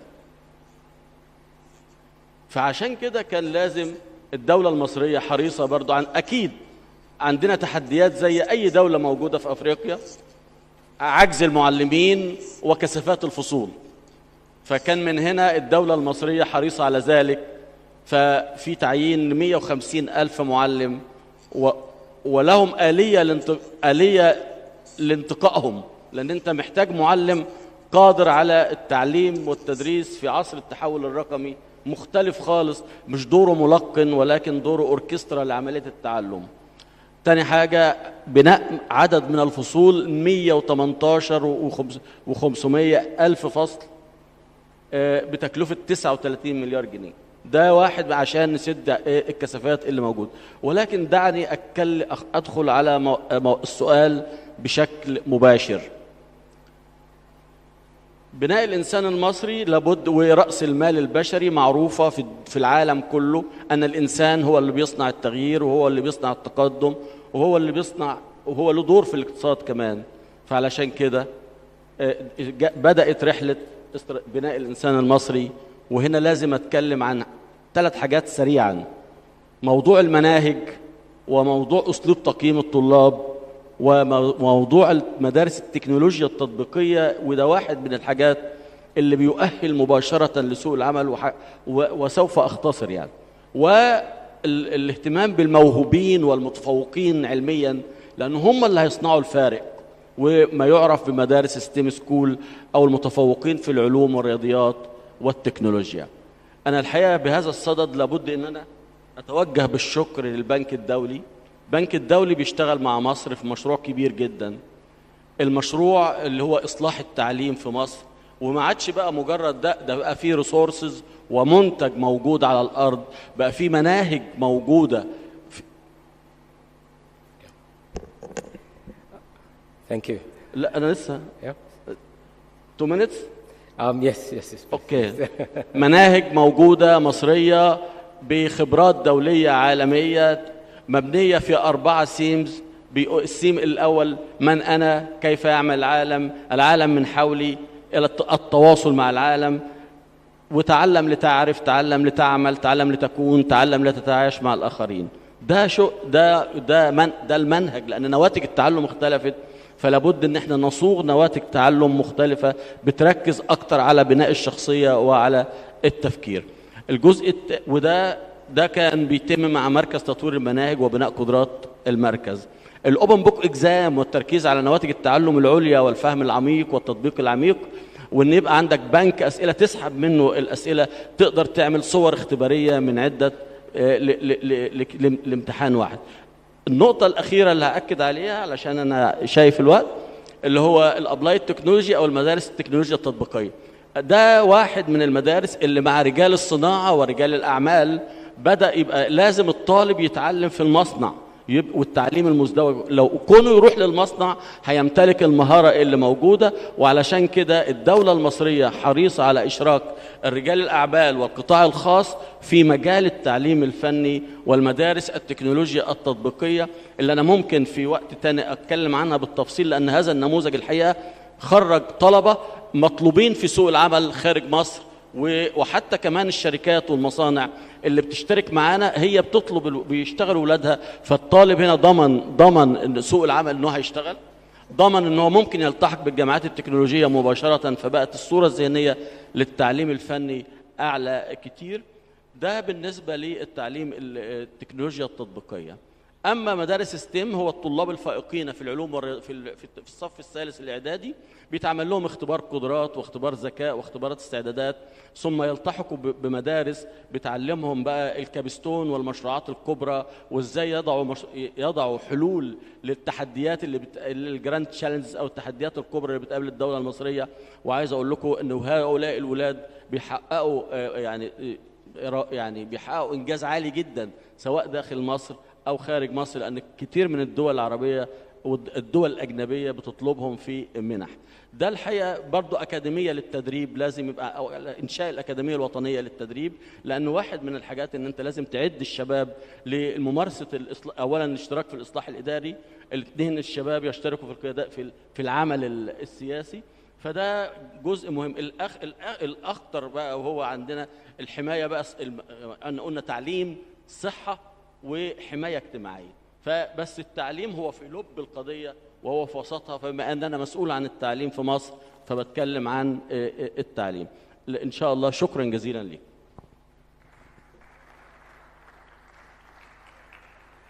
Thank you, and sorry we didn't have enough time to go deeper into that. And maybe, Peter, this is a good time to bring you in. If you have any reflections on those two questions, or how educational institutions can also play a role. Over to you. Do you have a mic, Peter? No. Yeah, there we go. Oh.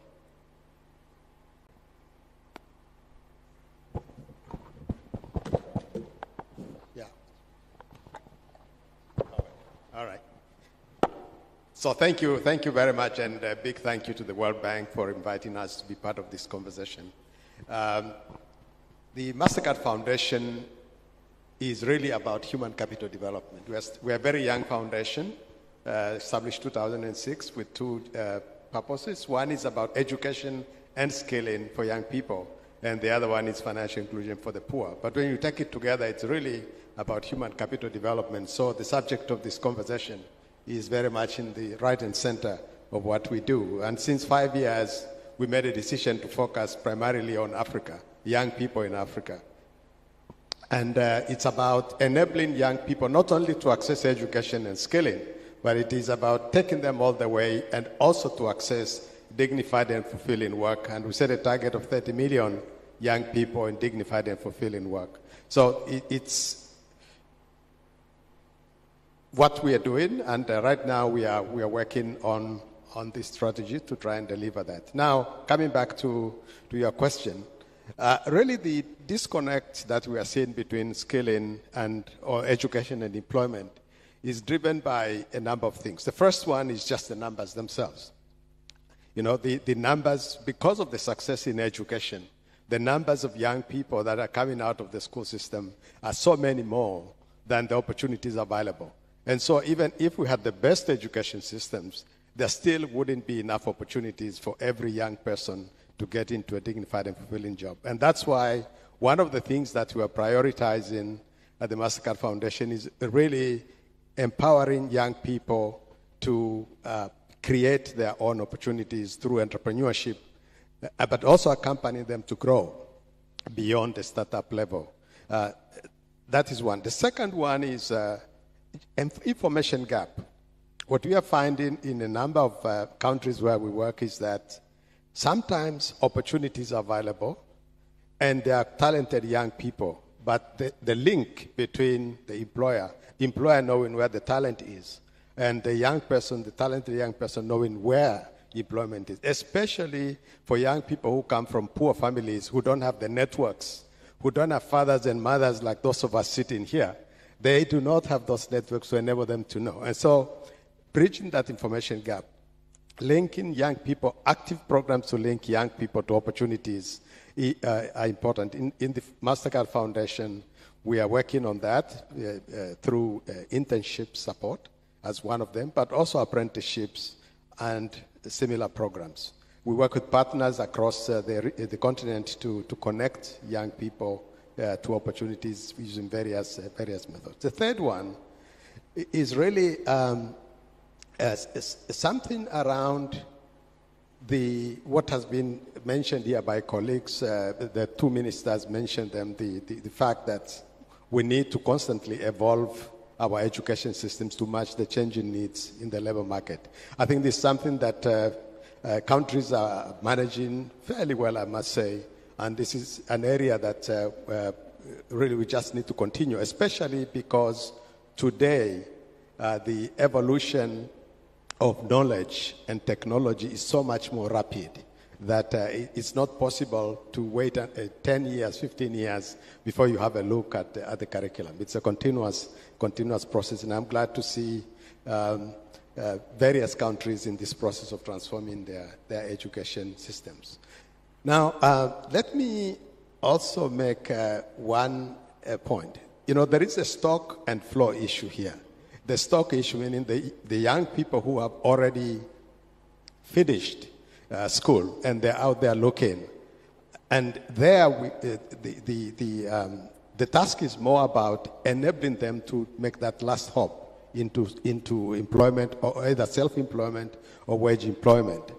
And there are a number of things that we've seen that work quite well, which is kind of like the finishing schools model that India used some time back.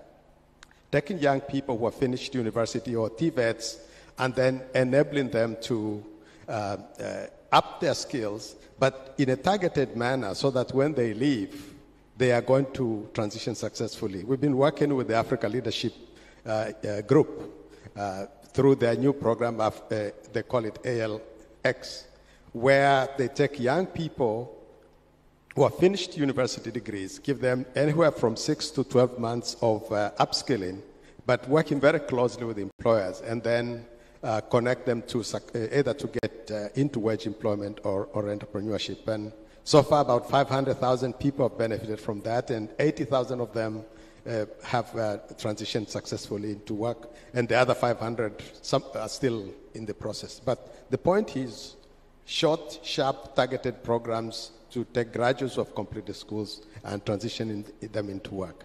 Now, the other part of the story is the flow, that looking at our education systems and doing things that can really help to get it right, meaning to get young people completing and transitioning successfully. And the minister talked about some of this, which is about career guidance and counseling. It's about internships, about entrepreneurship training. It's about, I'm going to mention one thing here, leadership development. It's so important because of this rapid evolution of knowledge and expertise and technology. It's so important that people learn to become self-paced learners. And for that to happen, they need that discipline of learning, that's one, and leading self, leading others. Certainly, they need to be digitally literate as they leave the institution so that they can benefit from the opportunities which are out there. So things that we can do while they're in school so that they're better ready.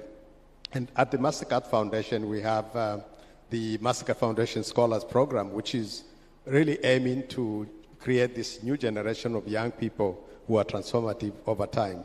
And these are some of the things that we are embedding into the program, working with the institutions where these young people go, so that over time they can emerge successfully. And we are seeing that beginning to happen. So I will stop there for now. Thank you. No, that's very. Thank you very much, Peter.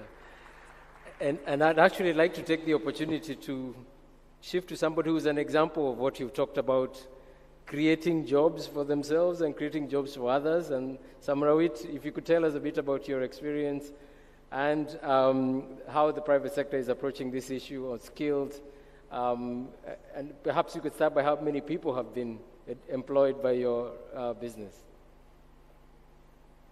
Thank you, Sam, for the question. So when we start RIDE, by the way, RIDE is the first transport technology for Ethiopia, which is the capital city of Africa. When we start the technology, we approach to the drivers, and we have technology to connect you with the passengers. They said, why do you need your technology while I have my own clients, my own passengers? And that's where we said, okay, we have to change our language to their level. We have to see how they're approaching a new technology, and new ideas. We have to go and spend time with them. Then we start to have our day with them, spending our day with them, how they communicate with each other, how they learn from their peers, and so that we customize our training to their level, so that they can understand what the technology will provide them. Then after doing that, we customized our training to their level and select the first adapters, and we gave them a title called RIDE Ambassadors. Those ambassadors know how to communicate with their peers, to show them how the technology works, how it can increase the way of gaining more trips per day. We were like asking them, how many trips are you guys doing per day? They said 2 or 3. I'm enough. I'm going to say thank you to God and sleep. And we said, but through the technology, you can get 12 to 14 trips a day. They said, no, we have clients, I don't need. But those ambassadors, who's the early adapter for the technology, they start to pitch them. They start to show them how their life is changing. Some of the ambassadors, they were like telling them, look how I look today. I'm dressing well, I'm neat, my car is neat, I have changed my car from the old car to the new one, and also I bought a washing machine for my wife. And this kind of experience, they start to somehow, I have to also have the technology and the way of my living. I have to change the way of my living, my family, and I have to take my kids to a better school. So after doing that, we started our own training center where they can get training like time management, money management, customer handling, cleanliness. We start to give them. After a while, we closed our training center because their peers start to pitch the idea how they have to live, how to save the money, how to manage the customer, how to manage their money as well. So after a while, the technology become a normal, common technology for them. Now we have 73,000 drivers in the capital city of Africa, Addis Ababa. We have created for 73,000 youngsters in Addis Ababa. So we didn't ask them, we didn't somehow, we start to pitch our idea with high-level business ideas, but it didn't work for us. We go down to their level, customize our training, and pitch our idea. They start to accept it. They start to give us their trust.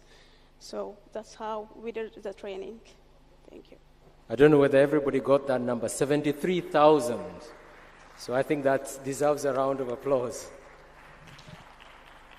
Thank you very much, Samrawit. So let's switch to Benin, where I believe you're trying to develop many people who are starting their own businesses or are ready to work in the new environment. So perhaps you can, Claude, you can tell us about Summer City and your approach to this skills issue. Is that working? Hello? Yes. Okay. Thank you. And I'm very grateful to actually have the opportunity to be here and talk about what we do in Benin in front of this assembly. So thank you for having me here. So Summer City is an initiative that is one of the flagship initiatives of the Beninese government. And our aim is really to equip our young ones with the skills to succeed in fast-changing environment. So we do that by building programs, academic programs,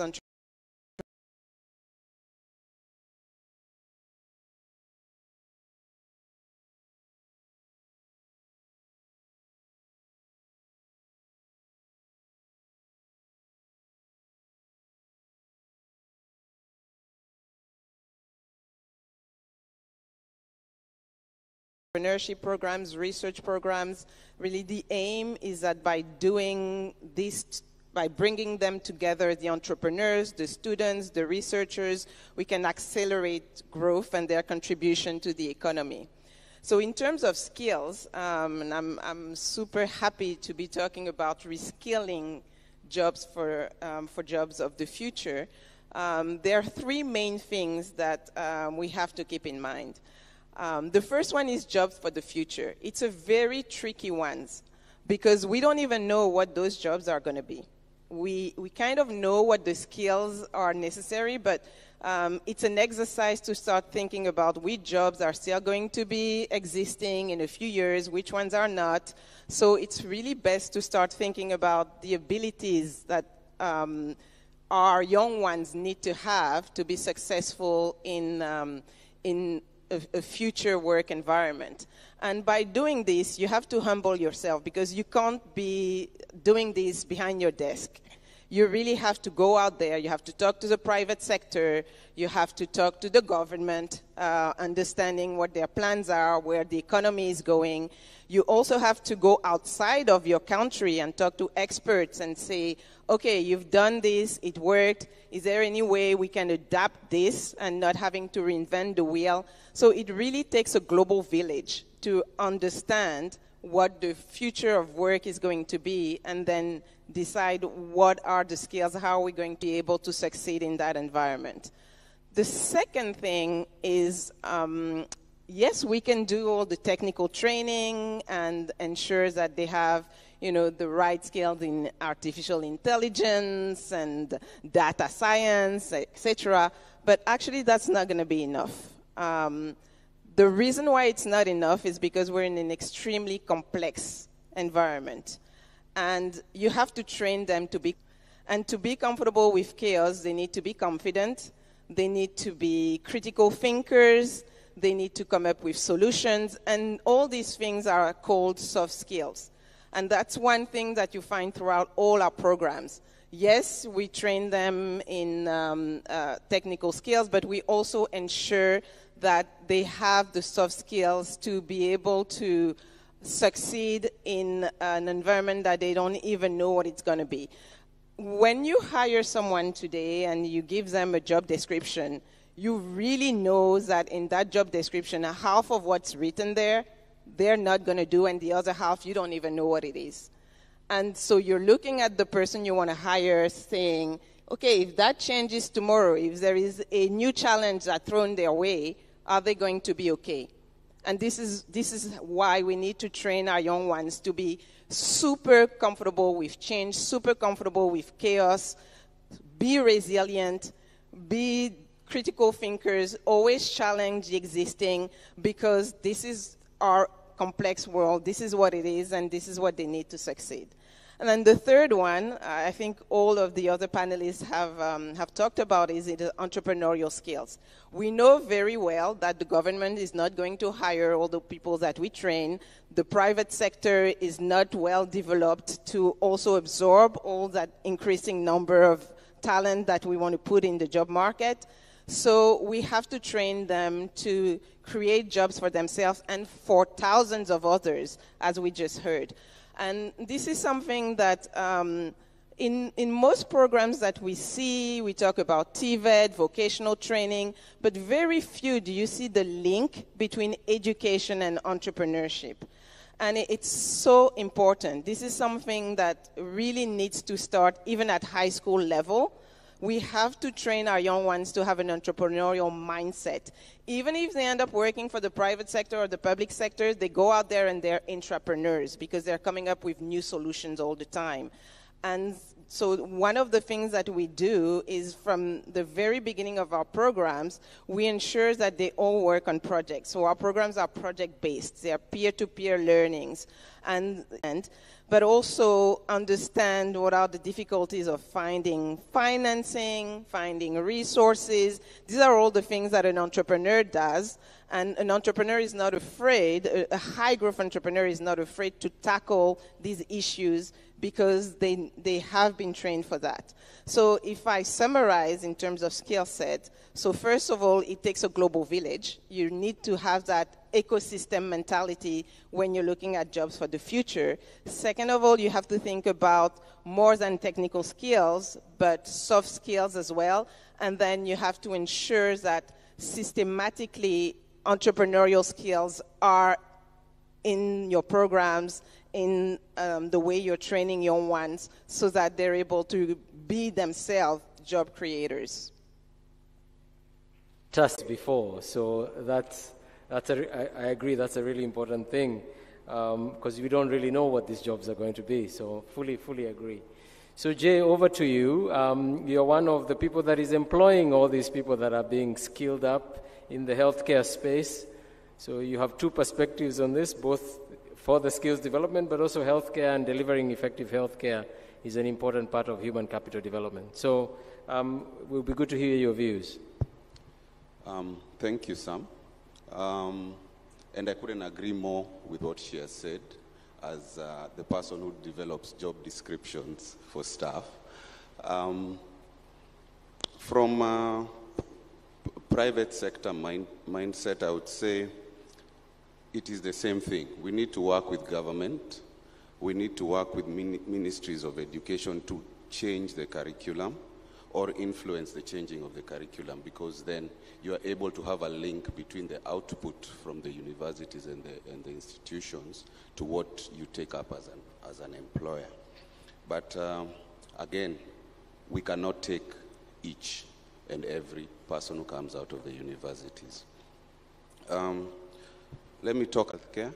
We run 3 hospitals and about 17 clinics in Kenya, as well as a home care business.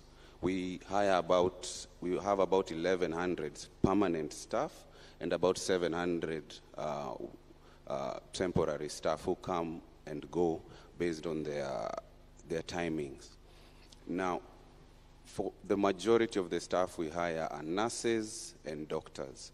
And naturally, our business is mostly brick and mortar currently because of culture. Culture is the doctor. I must see the doctor physically. I must go to a hospital. So currently, it's brick and mortar is happening, and it happens mostly through the middle class because they are the first to embrace technology, to embrace telemedicine, to embrace, technology in the deployment. So the larger the middle class, the more the transition into technology. We look at the data. We look at the data of healthcare, let me call them conditions, and where the population is going. And based on that, we make decisions on what kind of skill sets we will employ, what kind of doctors. So you move from basic GP services, which is general practitioner. We go to look at the market, as it were, is moving. So the skill sets we see in healthcare that are lacking are very similar to what have been mentioned. Continuous learning. So we have in our industry, we look at CMEs, which is continuous medical education. Because people work on shift, they cannot sit in a classroom for 3 hours. You have to train them on 30-hour bits or 1-hour bits as they come in shift. So you have to adapt how you train the staff. And lastly, from my point, is to talk about innovation and research.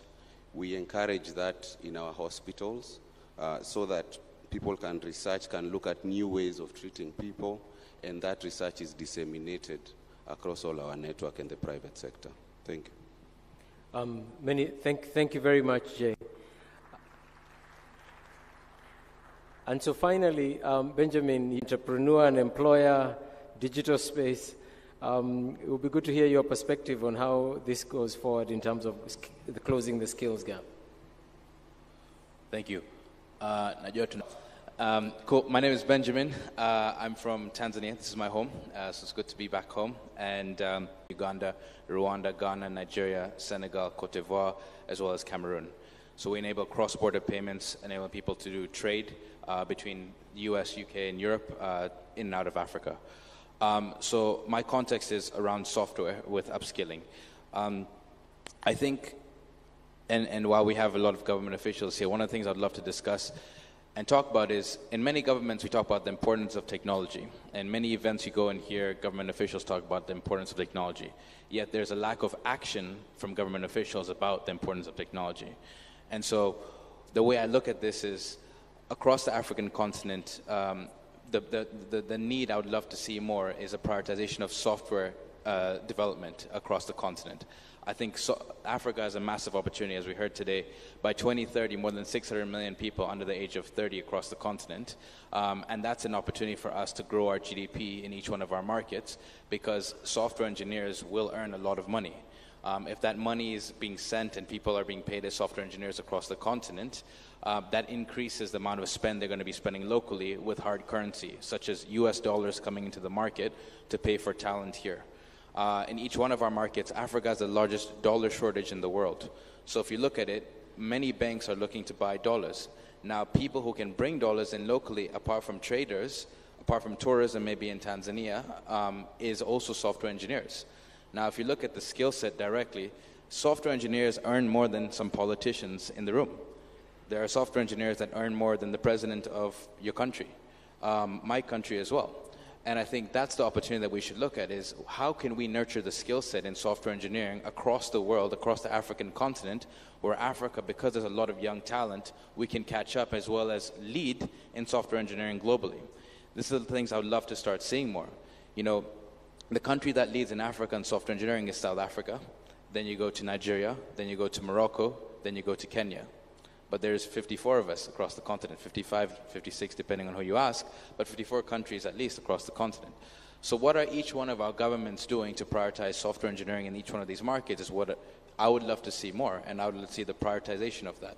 You know, if you look at the skill of software engineering, that's transferable.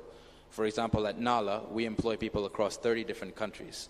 The UK is one of our largest offices, Nairobi is one of our largest offices, but a lot of the skills that we look for around software engineering. And so how can also governments, let's say, if there aren't initiatives locally, for example, millions of people come around the world to visit Tanzania.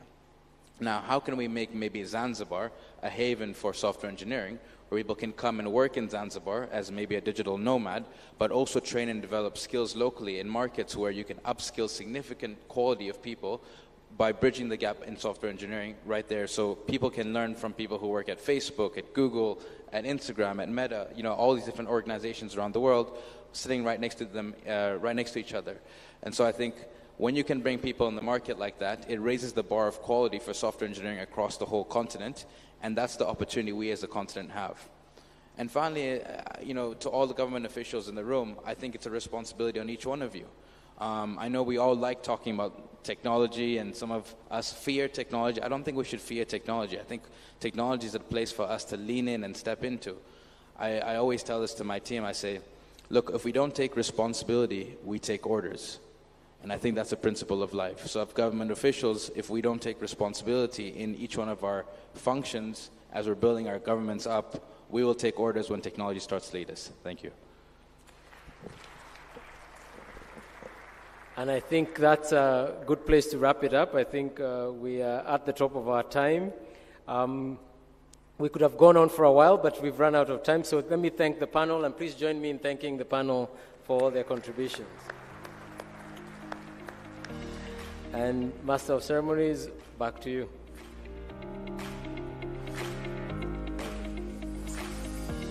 So another bigger round of applause, distinguished delegates. Ladies and gentlemen, thank you so much, Sam, and the wonderful panelists for that powerful contribution. We are now going to break for lunch. We have a lot to digest. Since morning, we've been getting stuff into our heads and minds and hearts. Now let's spend at least an hour to digest onto what has transpired. Quick note, ministers, ambassadors and high commissioners, as well as the permanent secretaries, will have their lunch on the 3rd floor, Kilimanjaro Hall. It's easier to access the hall through these two doors on the right. You go to the 3rd floor. This is where lunch is served for you. The rest of us, lunch is served at the tent outside.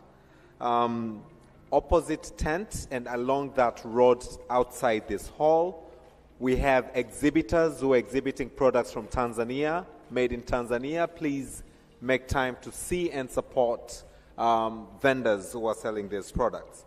And when we come back at exactly 2 o'clock, we shall begin with the strategy to implementation to education. So for now, allow me to wish you all a very happy lunch. Thank you all.